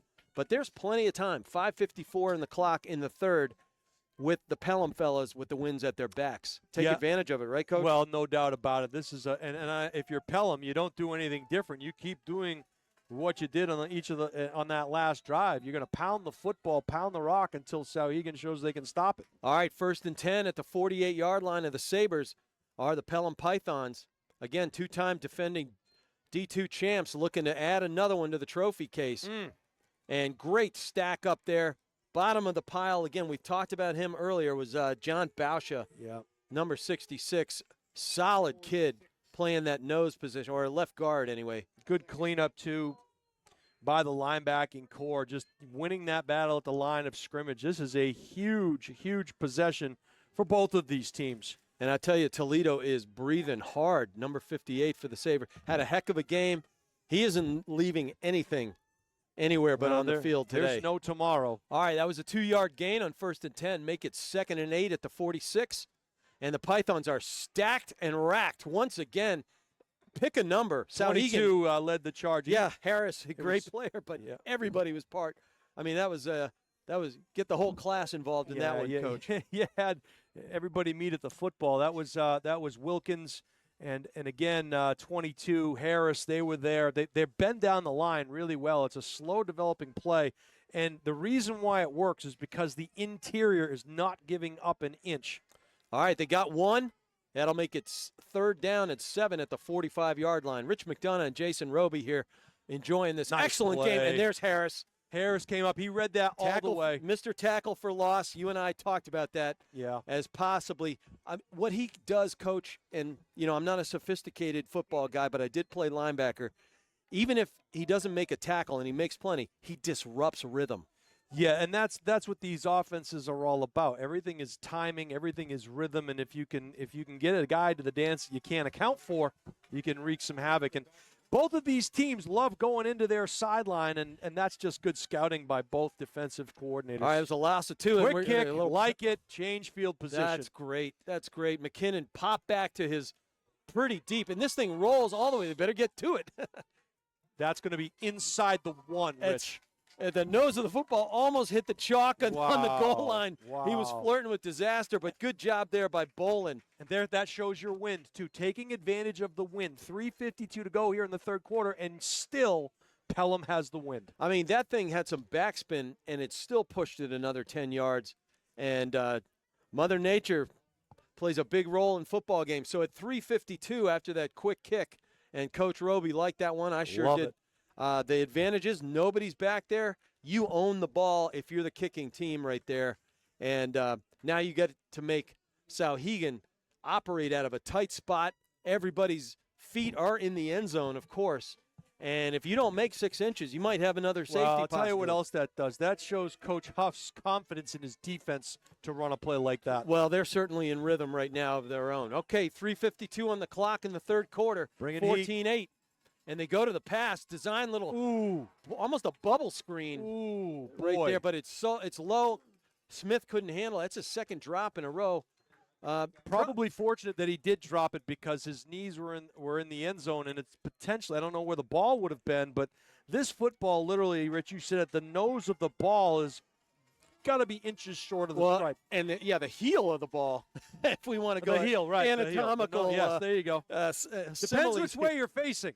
All right, yeah, but I think there's probably a toenail difference between the heel of the ball and the nose of the goal line. All right, so that's 2nd down and 10 at the inch line. Fiengo looks to run inside. He cuts back. Nice job. Gets himself down. I think the ball's outside about the 6-yard line. 3:40 on the clock, 14-8 on. That's a good. Kevin Hardy stopped that from being potentially a 90-plus yard run. He stayed home on the backside. You're not going to make the tackle at the point of attack. And Kevin Hardy realized that. He stayed home on the backside. Instead of a first down, maybe more, it's going to be a huge 3rd and 3. And Fiengo had a 90-yarder last week that kind of broke the game open when they went to the toss and the veer kind of look. But here we go. It is 3rd and 3. Ball's on the 7, 3:10 on the clock. And Fiengo reads it, and keeps it for himself. Going to take a loss on that one, Rich, and I think he would have been better served. I'm not sure what his read was there. Probably would have been better served to hand it off.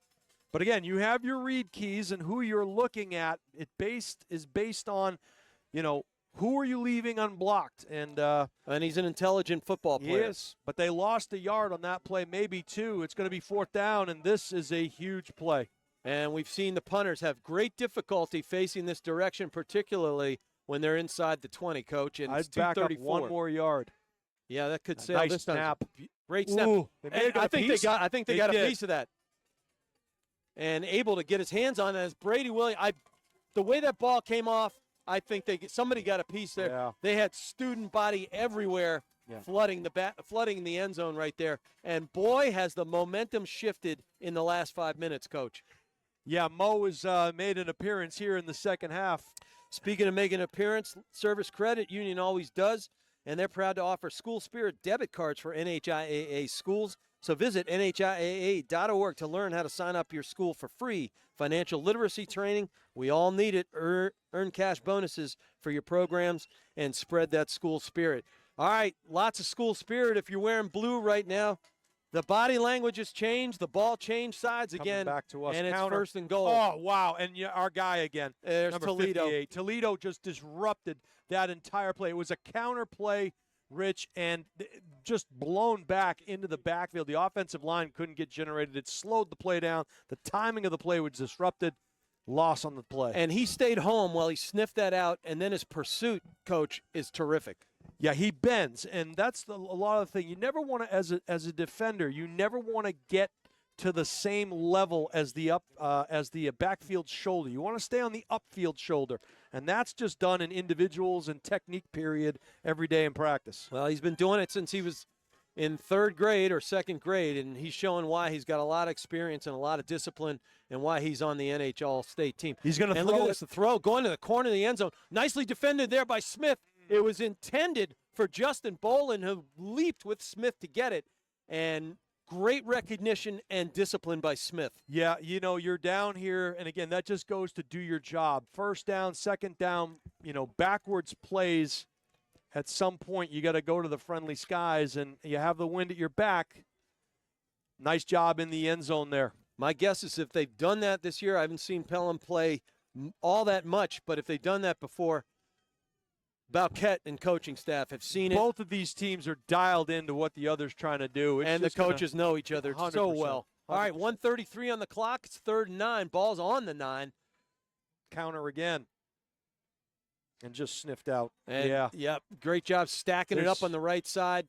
Boy, I tell you, they're just not biting. They're very disciplined right now as the Sabre defense coach. Well, you've watched a lot of film. I think that was Alex Sarfty that was in there on that play number 52. You've watched a lot of film. You see a lot of things on film, tendencies, so on and so forth. You teach kids, don't follow the ball fake, don't follow the ball. Read the offensive line. They're going to take you to the dance 95% of the time. Well, you and I have coached a lot of teenagers, and easier said than done. Easier said, but you don't get to this point as we're going to get a field goal attempt here. And last chance with the wind at their backs for Pelham here. And in to do the kick in is Colby Creer. Good. That is a beautiful kick. Yeah. Yeah. And that was, so they set that ball down about the 27-yard line. Yeah, 27-yard boot. Yeah. You add the 10, of course, as we all do. And, boy, we got us a football game. Quite it is a game. now 14-11 with 46 ticks on the clock. You ever think in a football game, Rich, you'd say 11 unanswered points? Not often. Not in football. So, and again, we'll go back to that 2-point conversion that Pelham ran, and you have to think, boy, they had an awful lot of confidence to run that 2-point play, knowing that they probably get down there again with a chance to get a touchdown or a field goal, and there it is. Well, sometimes the football gods make you think that way. They do. All right, when Creer, after his 27-yarder with the wind at his back, has the wind at his back again. 46 ticks on the clock in the 3rd, and we got us a 1-field-goal game, folks, after it was 14-0 Souhegan, seemingly forever, and they had been looking to sharpen the dagger on that last drive. And a big, long kick taken by Radulinas. Touchback because his foot was, if you touch any part of that goal line, they're going to blow it dead in NFHS. Yeah, and Federation rules. And, he's squared up to the ball, which is job one, right? You're catching it with your hands and then bringing it in, and then his left foot just backed under the goal line. The thing they teach you at every level is anytime in the kicking game you want to catch the ball moving forward. So, and again, the wind is in your face. The place to be would have been about 1 yard into the end zone and then running forward to catch the ball. Easier said than done, but that's the first thing. On punt returns, on kick returns, catch the ball moving forwards, not fading back. Well, I've seen plenty of players take a good run at it, and they're running so hard it caroms off their pads. Yep. All right, 45 seconds after that kickoff. Shouldn't have ticked off a second, but they did.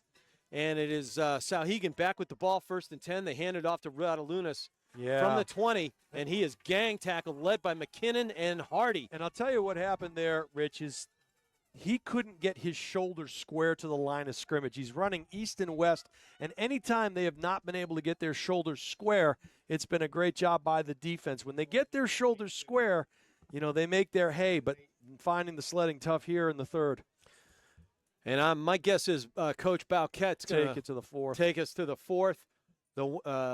The wind hasn't shifted, but the field will shift when we go to the 4th, and they are going to do that. There wasn't a full 40 seconds after that last down. So, wow, we got us a football game, an exciting 3rd quarter here at Pinkerton in Memorial Field for our NHIAA D2 football title game. Rich McDonough, Jason Roby.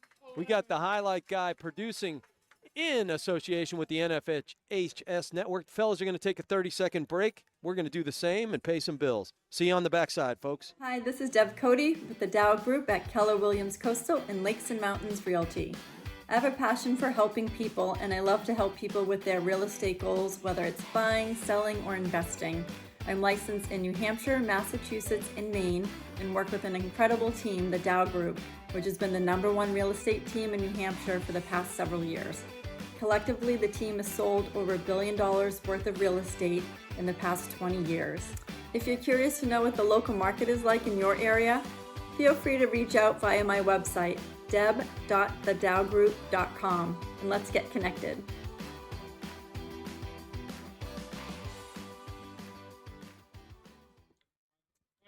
And back here live at the home of the Astros, which today is our D2 NHIAA Division Championship game for football. Rich McDonough and Jason Roby. Got to thank Service Credit Union again. They, as I said, they're proud to offer School Spirit debit cards for NHIAA schools. Visit NHIAA.org to learn how to sign up your school for free financial literacy training. Got to do it. Earn cash bonuses for your programs and spread your school spirit. Also, we will get to some other sponsors.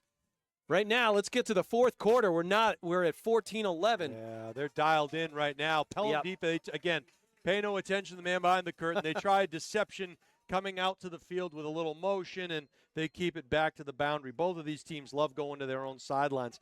Rich, we got a score in from Exeter. 10 minutes to go in the third quarter. We are now tied 21 apiece. Yeah, we were at 21-14 Londonderry, and Exeter not going to go quietly into the night. And we're on delay. 5 minutes to go. All right, but it is knotted up at 21s.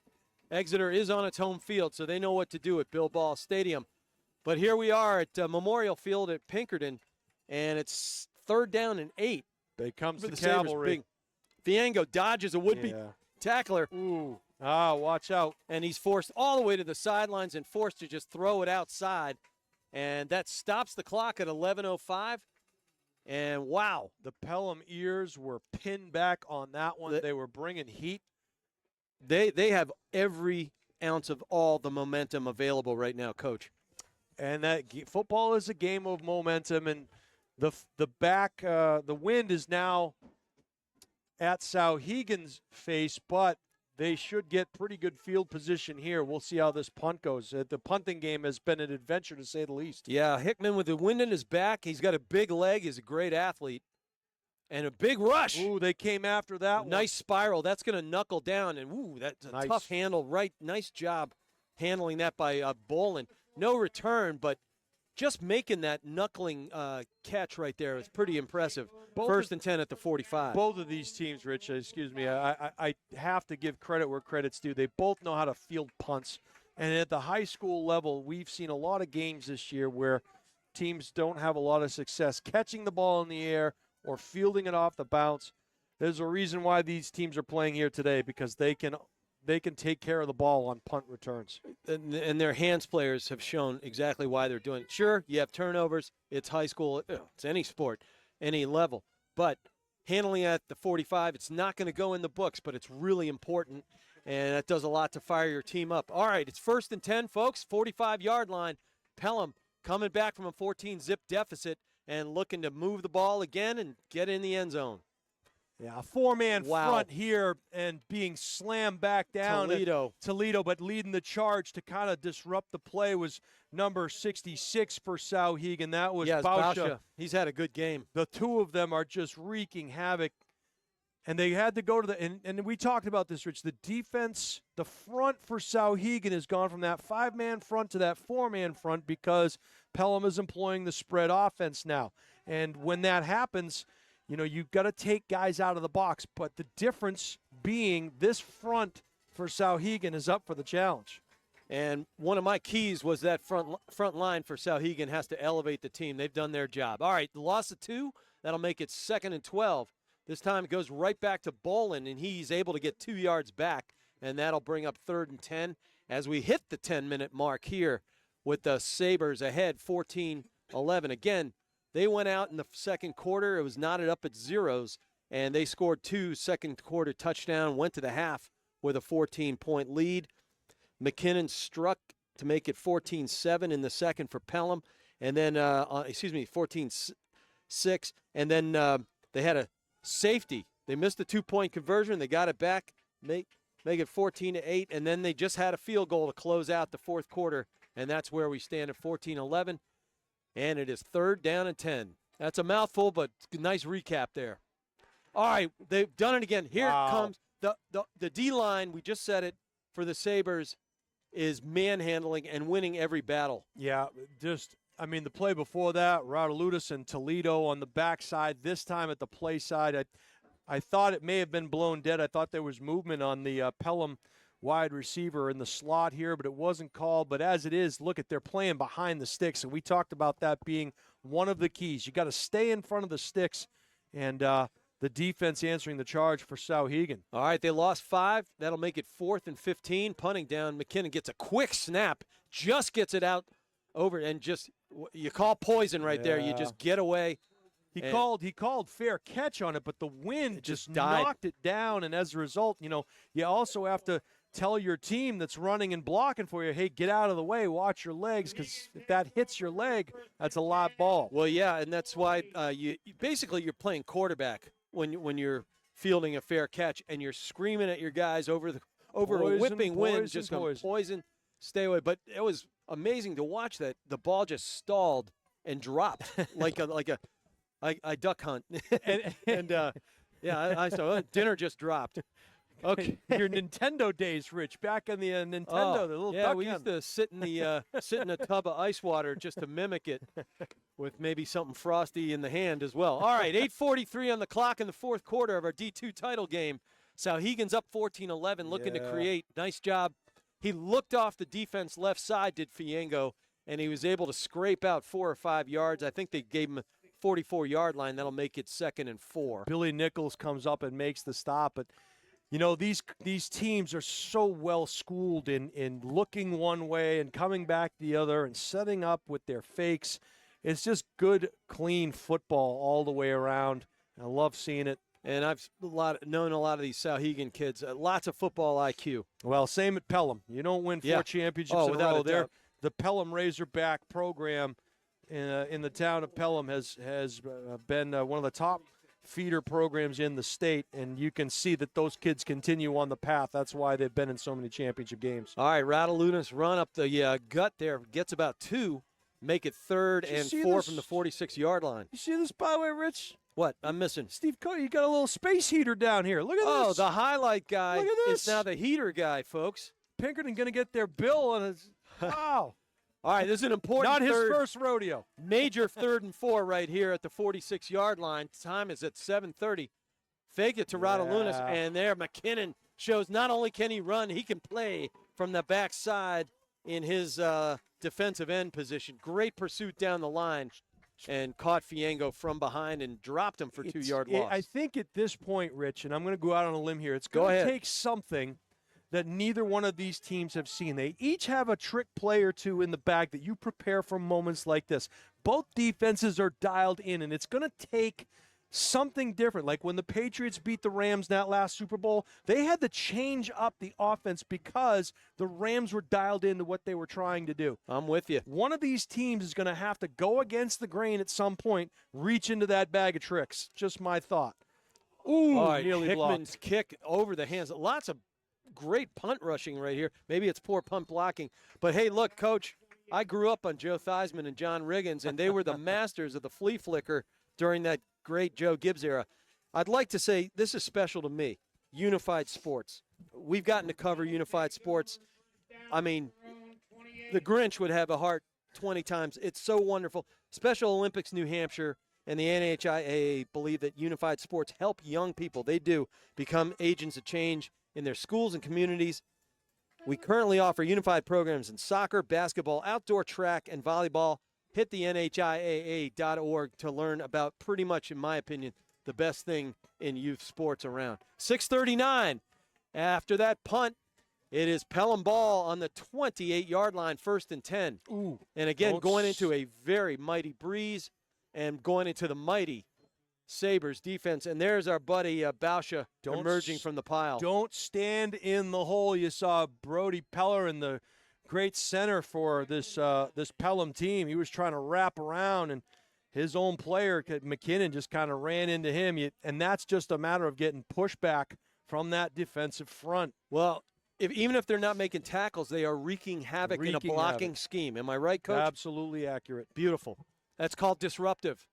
All right, big left-handed throw. That's looking long. Smith is the only one out there, and he dives to get this one. He dropped a couple on offense, just couldn't get long enough arms right there, He was Coach. trying to do his best impression of Willie Mays going over the shoulder there. But, again, you can see that time he put a little extra mustard on that hot dog, and it carried for him. And as you look at the flag, it had maybe died down on that particular play. R.I.P. Willie Mays, arguably the greatest ever. And we've all seen that catch. It's unbelievable. Couldn't make that one. Couldn't grow arms long enough right there. 6 minutes even, folks. 11 for the fellas in blue. Souhegan 14-11 in this D2 title game. Design screen right there, but well sniffed out. And there's Harris. And we've got laundry flying, yellow flags on the field. And it looks like they threw it about the 24-yard line. You kind of expect holding right there. That's going to be in the place of holding, block in the back, potentially, and it's thrown towards the offense. So we're going to get a block in the back against Pelham. They were able to get the nose of the football to about the 29-yard line, but probably going to come backwards.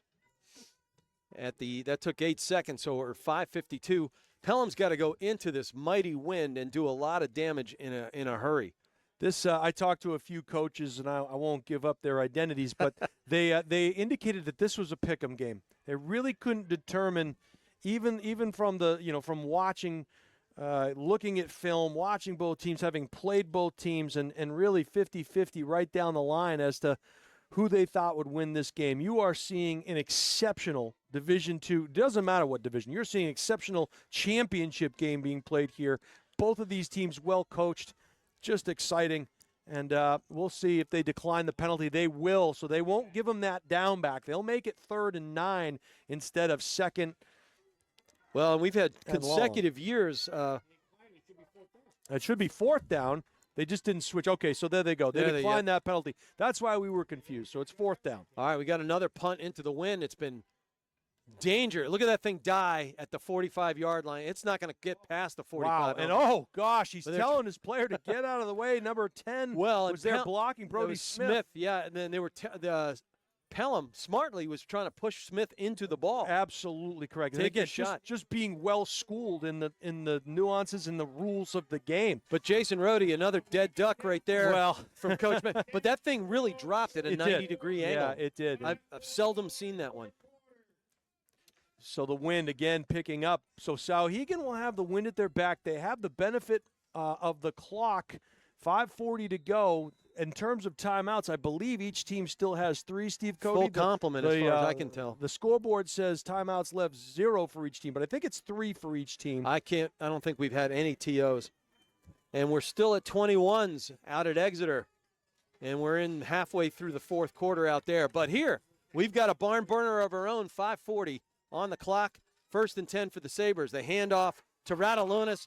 And again, as you said, they are dialed in. This time it's Joe Ferreira, number 66, coming off the line and beating his man flat out and getting to the ball. You know, just a good job by Ferreira and a good job of stringing the play along by the defensive front to allow Ferreira to get that penetration. And again, behind the sticks, 2nd and 15 now. Yeah, well behind the sticks. And if you're Souhegan, you don't have to do anything extraordinary here. You want to move the sticks. They tried to freeze them there and get the 5 back on an offsides penalty. That won't come. Scoreboard says ball 12 to go. It looks like 14. So we'll go 2nd and 14. Ball's at the 42-yard line. Keeping it going right side as Fiengo gets around the edge and finally knocked out by Hardy after a healthy gain. Short of the line to gain. He's going to need 1, but that's a great spot if you are Souhegan. And I'll tell you what they did there. They went into a pistol formation, and part of the reason you do that is maybe that confuses Pelham in terms of where to set their shade up front. If you go into a pistol formation, you can't dictate one side or the other defensively. That's correct. They've been reading either right or left the whole way. This time they just go to the power game. It's going to be a 1st down. Yeah, he's going to have enough. And that's Radalonis. He is both shifty, crafty, great vision, he's also showing he's got some mojo. He does have mojo. You know, the Pelham sideline here is saying that should be going the other way. I think they want to. They want to fumble. Are talking about it. Nope, they're going to say first down. Yeah, I think he's been well stopped. Momentum. Your forward momentum is stopped. They blew it dead. But good job by Pelham. What you teach your kids: first guy hold them up, second guy rip at that ball. But I think you already had officials running in from the side, blowing correct. whistles, and no replay, obviously, in high school. Well, you're not doing your job if you're not trying to get the call. Good job by everybody, period. Okay, but that does move the chains on that Rattaloonus run. 4:12 on the clock, folks. Well, after they reset that ball, clock is rolling. It's at the 44-yard line. Souhegan looking to run the clock back out here, and get to the quarterback title. power. Nice job. And good job by Pelham. You're going to watch the backside guard and tackle pull. They were ready for it. And a flag comes in late real late. From the back. That'll stop the clock. We'll see what the call is. The head official had it. He's going to get a holding call against Souhegan. Boy, that's a tough holding call. Yes and no. And I'll tell you why no. Yes, having a penalty is awful. But here's the deal. You're going to get an extra 40 seconds because of that penalty unless they decline it. Unless they decline it. And I think they're having that discussion That's right what they're now. going to talk about. What would you do, Coach? I would call Aroma Joe's and say, large regular, please. I haven't had my Aroma Joe today, but I did make a nice pot. Old school percolator there. You got to like the glug sound from down the hall. And we'll see what they do. They are going to take them back. So they're going to play field position. Not a terrible call because the wind is at their back, right? So in essence of, you want to bring them back, but you're going to concede time. You still have all 3 timeouts. That was probably the discussion as well. If they didn't have any timeouts to burn, they're probably declining that penalty. And it's 28-21 now. Londonderry's back up. Look at this, huh? At Exeter right there. Good postseason football all throughout the state of New Hampshire. Loving it. The right to play Pinkerton. And after watching them last night, they look good. They look real good. They're so fast and so skilled at so many positions. Speed kills. And Matt Morrison has he's got 4-4, 4-5 jets right there. I got to talk to him after they dispatched Mike McDonough and Girton last season. I said, look, I played D1 lacrosse. You could run with anybody, kid. All right. After that holding penalty, it is 1st and 20. And there is McKinnon again, filling that gap, scrape and fill. Coach, Coach taking us to school, and we're going to get in the timeout game now. Now you get the first timeout. You're going to take the yardage. Now you have to use your timeouts. It's not a bad call if you're Pelham. And you're not going to see anything out of the ordinary here if you are Souhegan. Here's your thought. Here's your frame of mind in terms of what I would do as a coach. You are down by a field goal, and you are Pelham. You know what you got to do. You got to stop the clock. You get the ball back. If you are Souhegan, completely different motivators here. You're going to take what you can get, and you're going to punt the football, make them have to go the distance, and kick the field goal to tie it with the wind in your face. So I think if you are Souhegan, you've got a little bit more on your side. You don't have to necessarily get this first down. It would be nice. And even then, on 3rd down, do you take a shot for the end zone because an interception is just like a punt? So there are so many different variables here, so many different ways that you can look at this. And if they do punt, have Hickman get an extra yard or 2 deep because the rush has been unbelievable both ways. Okay, 3:09 on the clock, folks. Deep into the 4th quarter in the D2 title game. This time, great ball fake by Fiengo, and he gets a huge chunk of yardage on 2nd and 20. Probably got about 13, Coach. Yeah, they just went back to, look, our best guy's going to carry the ball here. We're going to force Pelham to take another timeout, and we're going to have a manageable situation here on 3rd down. That's their second of 2 timeouts. One last props to Service Credit Union. Oh, the Service Credit Union. Before we exit this 4th quarter, or maybe not. Great sponsor. They're proud to offer, as I said, school spirit debit cards. Who does that? Service Credit Union does for NHIAA schools. So go visit NHIAA.org to learn how to sign up your school for free financial literacy training, earn cash bonuses for your programs, and spread your school spirit. I might have to start a school, Coach. Rich, I'll tell you this, too. We talked early in this one. Colby Creer, number 34 for Pelham, the kicker. They elected to go for a 2-point conversion early in the game. That young man has a pretty strong leg, so it'll be interesting to see. They would be playing for a win rather than a tie. Just something to think about should we get to that point. There we go. All right, 3:03 on the clock, 14-11 on the scoreboard for the fellas in white. It is 3rd and long. Fiengo gives off this time to Radalunas. Radalunas picks and chooses his way for good yardage, and it brings up a 4th and short, Coach. And what was he able to do? He was able to get his shoulders square and get vertical up the field. He didn't get the first down, but what he does, he stays in bounds, forces Pelham to take another timeout, and now you don't have to punt the ball. You've got a 4th and 2 play of the game coming up. Coach, I thought they were pinched in on the far right side there where the fellas in blue, almost daring him to go outside and maybe get the force out of bounds and conserve a timeout. Yeah. He wasn't biting. No, he's an he doesn't bite. experienced player. And I'll tell you one step further. He had a lead blocker out there. And what you teach your guys when they're running the football, and you mentioned it earlier, running with your eyes, his lead blocker had pinned his defender to the outside, and he ran off the back. You're taught to run off the back. Yeah, scrapes right off the backside, as we say in lacrosse. Yeah, and that's taught. That's something that you learn, in practice, doing it over and over and over, understanding situational football. All right, play of the game, folks. Rich McDonough, Jason Roby, lucky to be here calling this great D2 title game. It is 4th and 2. Ball is at the 36-yard line. Souhegan can sharpen up their claws if they get this first down. Oh, they did it. They did it. They did it. They knew. I was just about to say it, Rich. They're going to try to get him to jump, get that free play, and they just did. And my son, Mike McDonough, was the master of that bark. But there's a lot of good quarterback coaching going into the Souhegan Sabers signal callers from youth football all the way up. And wow, that last time out, you cover a lot of bases, and you have to believe that one of the last things Coach Huff said was stay on sides, don't jump, don't give him a free first down. And now the complexion changes. You can almost run the game clock out. And if you're Pelham, you have to take some chances here. Now if you're Pelham, you've got to send everybody through your gap to try and get to that football, make something happen. And if you pop out the other side, it's 6. Well, it's going to be 4 down territory no matter what. Oh, boy, and there it is. You don't want. Just go down. Wow, huge.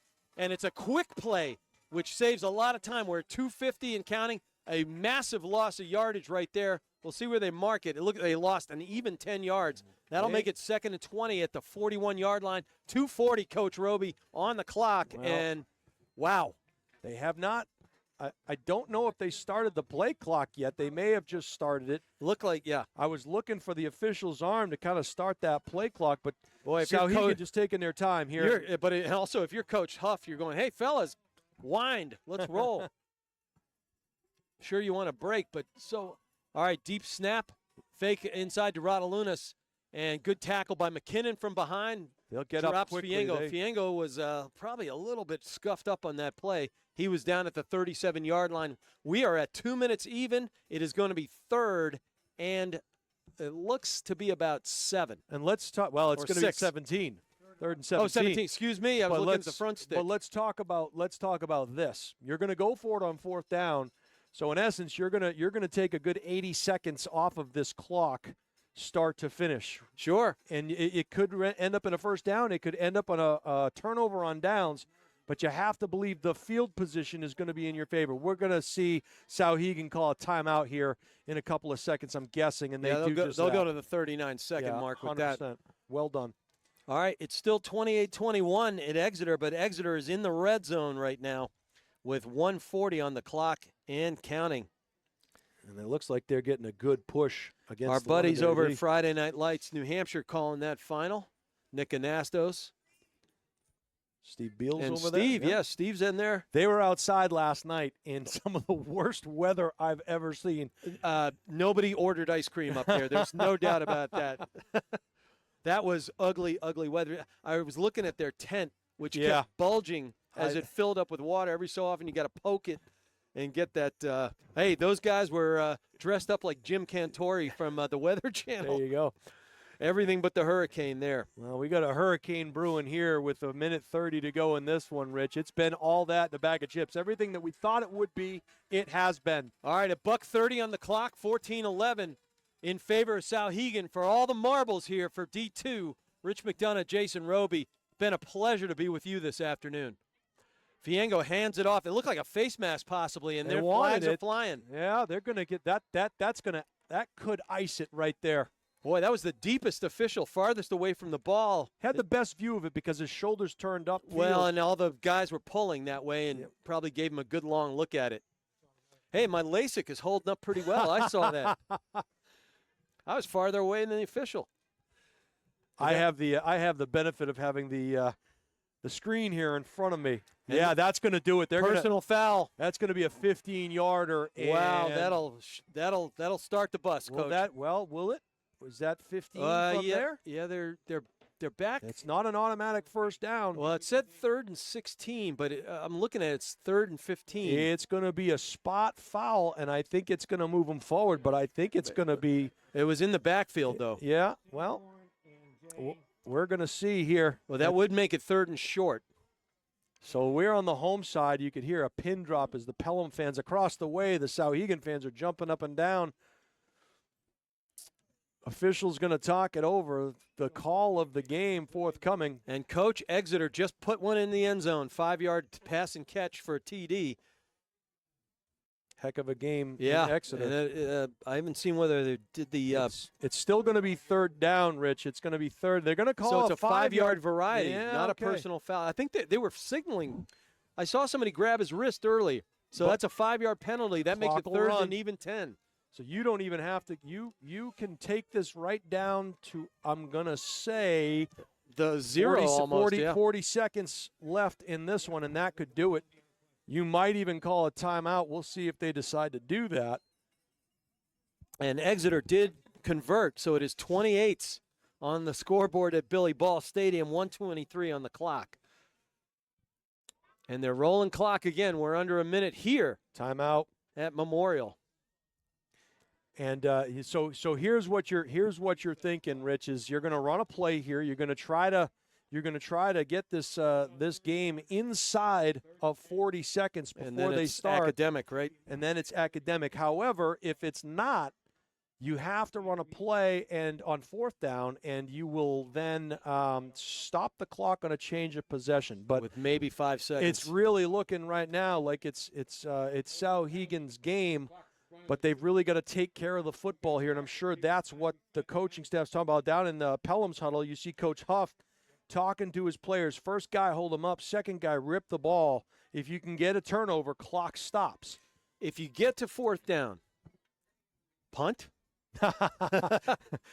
No. The shortest punt ever. Too many bad things can happen. No, there'll be no punting. that I'm not sure of a lot. That I'm pretty sure that there will be no more punting in this Coach, game. I had to ask. I had to ask just so I could get that reaction. All right, 3rd down at 10, 55 on the clock, and Pelham stacks up Radolinas in the backfield, and he's able to drag people. That's time-consuming when you drag people. Play clock has started, so it's going to be 4th down, and they are going to get the ball back with maybe 5 seconds left on the clock. So if you're handing off and you're Souhegan, you don't hand off. No, you just take. The quarterback keeps the ball. No, he keeps the ball, and he probably is going to run straight ahead, keep his legs churning. Whatever the point, my point was, and everything has to be just absolutely locked the 5 up. points of contact on each nose of the football, yes. High and tight against the chest plate. Tiki Barber with both arms, and then go down because you're not going to feel yourself being tackled. You're going to feel them trying to pull you down. Punching. They're probably going to take a delay of game penalty here, I'm guessing, or they're going to call a timeout. So I think he did have one timeout in pocket. The latter, it's going to be a timeout called with 7 seconds to go. So this play is, and this is where it gets interesting. You don't want to do anything fancy. You don't want to run around like a crazed man back there because we've seen things happen where the ball gets put on the carpet, scoop and score, no time left. You're going to try to run a play. A play typically takes anywhere from 5 to 6 seconds. So, but nobody touches the ball here except the quarterback. I remember seeing that growing up, a Washington fan. Joe Theismann, who had great legs, not when he was finished, but he was at the 15-yard line, and he ran around like a chicken with his head cut off, and he finally ran out of the end zone, but he killed the clock. Right. And, of course, we were all screaming at the TV. Probably a black and white TV at that. There are a lot of things you can do here, and what you don't want to do is give them an opportunity to score on this last play. All right, this is it, folks. Yeah, no one touches it but the quarterback. Fiengo drives All right, for about we're going to 4 stop yards. the clock. There should be about 4.2 seconds left on the clock. It ran a little longer. So Pelham is going to get an opportunity here. Now here they're going to go to their final bag of tricks. They've got one play left.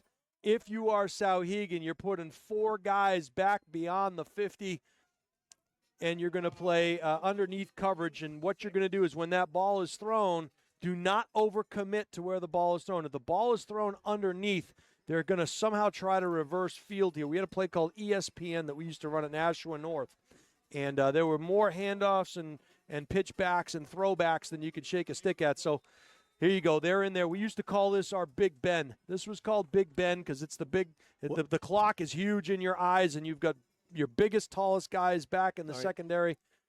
All right, and 3.4 on the clock. Don't forget the Big Ben, they're throwing into a big wind, if they throw. Here comes your counter, reverse field, and that's going to do it. And Bolin throwback, can't get the away. ball is still alive. That's a is live alive. ball. He's got Well. a reverse field and throwback. There it is. And if you're on the left, you got to stay back there on the left side. There's nobody. There's nobody back there on that back side. Ball still live, folks. That's going to do it. Souhegan picks it up. Oh, my goodness. Touchdown, and Souhegan. it's Fiengo, and they're going to give him that TD because it was a live ball. Ball game and over. Fiengo finishes the season the way he started it by scoring and adding 6. Yep. And that'll make it official.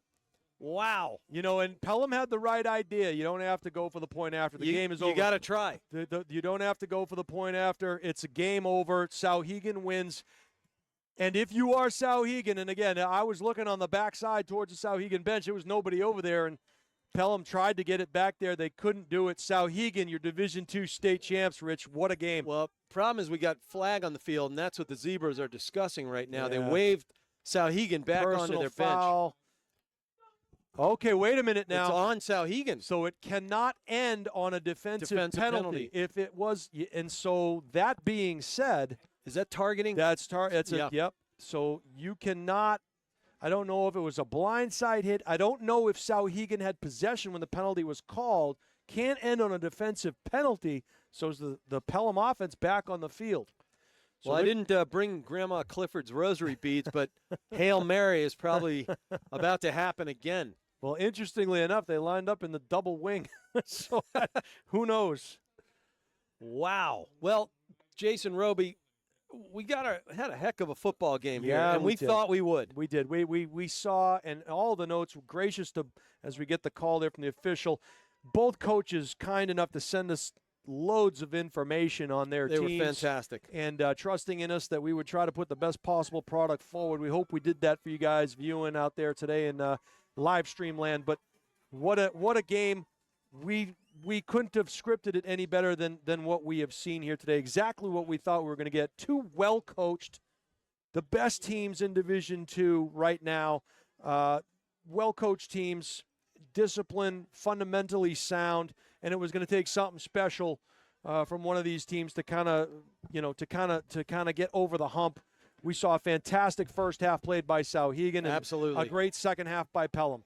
All right, well, it is 14-11, zeros on the scoreboard, but we had a defensive penalty, so we'll try the Hail Mary one more time. And they're lining themselves up. They got to get behind the football. Ball hits the deck. They got to pitch, and this time we're going to see the end come for the title game. It was still rolling around. They said Harris's knee was down. Yeah. So that's where we end, Jason Roby, on an exciting, cold, windy day.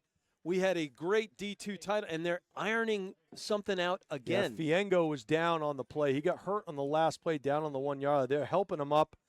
You hate to see that. Did they call another penalty, Coach? No, that's going to do it. All right, yeah, they're finally writing this one off. Coach, that was an amazing game. We thought it would be a great D2 title game. We didn't miss on that one, and we're lucky we were here to call it. I got to say, love working with you, Jason. It's just been a blast. But thanks to our highlight guy, our man, Steve Cody, you got to go to the YouTube channel, The Highlight Guy. Sign up. I watch it. Any chance we can get over to Souhegan and see Bucket in the river? Or, I don't know. Is that? Can we go remote? Can we FaceTime? Well, I mean, he's a technical genius, as Steve Cody, and we're fellow BG parents. But it's been a blast. So look, I've got to thank everybody, and you started doing this on a football level, but great job by Pinkerton and everybody here to host this. So we'd like to thank Pinkerton Academy, Brian O'Reilly, of course, and Jeff Shoka for their hospitality assistance with helping us bring you this excellent game today. And we'd also like to thank our friends at, of course, the NFHS Network, Dave Blanchard and Don Boyle for partnering with us here at the Highlight Guy to bring you today's contest. Blast. And for the Highlight Guy, Steve Cody, our executive. We'll do that in just a moment. Just to recap, Jason Roby, scoreless first. Souhegan went up 14-0 at the half on the strength of a Smith touchdown, catch and run for 27. Fiengo got a TD at 6 minutes to make it 14-zip. Pelham came storming back. They know how to win. They've been in this before. They made it 14-6, then 14-8 on a safety, and then 14-11 with that field goal at their backs. And that's how we ended up this game. And per Coach Roby, we're at 28s with 19 seconds. Londonderry's got the ball Londonderry inside the five, yeah. And penalty flags are flag flying. will fly. And we can try to draw that one out so we can try to get you some recon.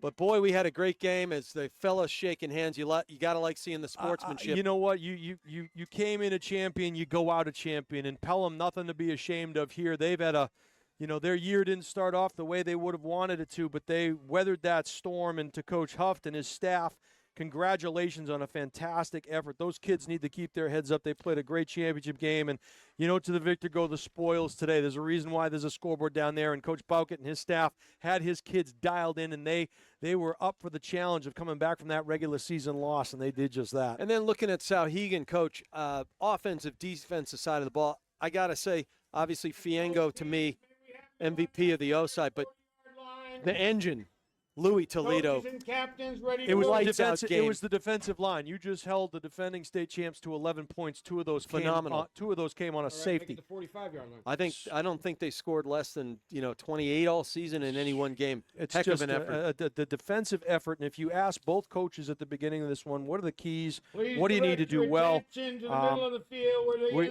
Pelham said we need to create turnovers. We need to tackle well in the open field. And for Souhegan, the keys for them, we need to stop the run, no big plays, and get off the field in critical situations. I would say that mission accomplished. Beautifully scripted game plan.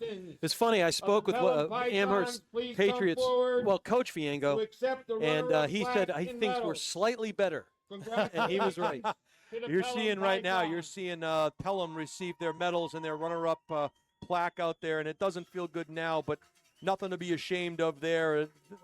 Worthy champions going out, not on top, but the second best team in the division, and it could have gone either way today. So, and they had their nation's third longest winning streak snapped mid-season, but two-time defending champion, class act all the way. And here comes the Souhegan Sabers, Coach Bowkett and his captains coming out to get the championship plaque, and they'll ride back to Souhegan, the Division II state champion. You can see Kelly Braley out there, the athletic director, directing traffic, and just a first-class organization over there at Souhegan. And I can speak from the Nashua side of things. We've been able to use Souhegan's field during the Stellos renovation. Yeah, we'll call it that.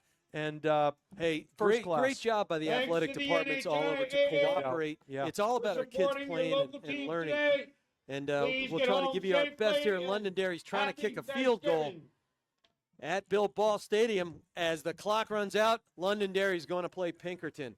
Well, we did a good job stringing it out, kind of like the defense does. Jason Roby, it's a blast doing these broadcasts with you. Coach Roby's got it all dialed in. Speaking of dialed in, Steve Cody, making everything work. Production, camera, you name it, he's the best. So for the highlight guy, Steve Cody, who I just mentioned, our executive producer, I'm Rich McDonough along with Coach Jason Roby. We hope you enjoyed our broadcast. I know we did. And as I like to say to everybody, we will see you down the road. And here comes the wannabe. Yeah.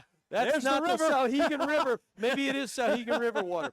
But for everybody here, this is Rich McDonough. Thanks for joining us, everybody. We'll see you down the road.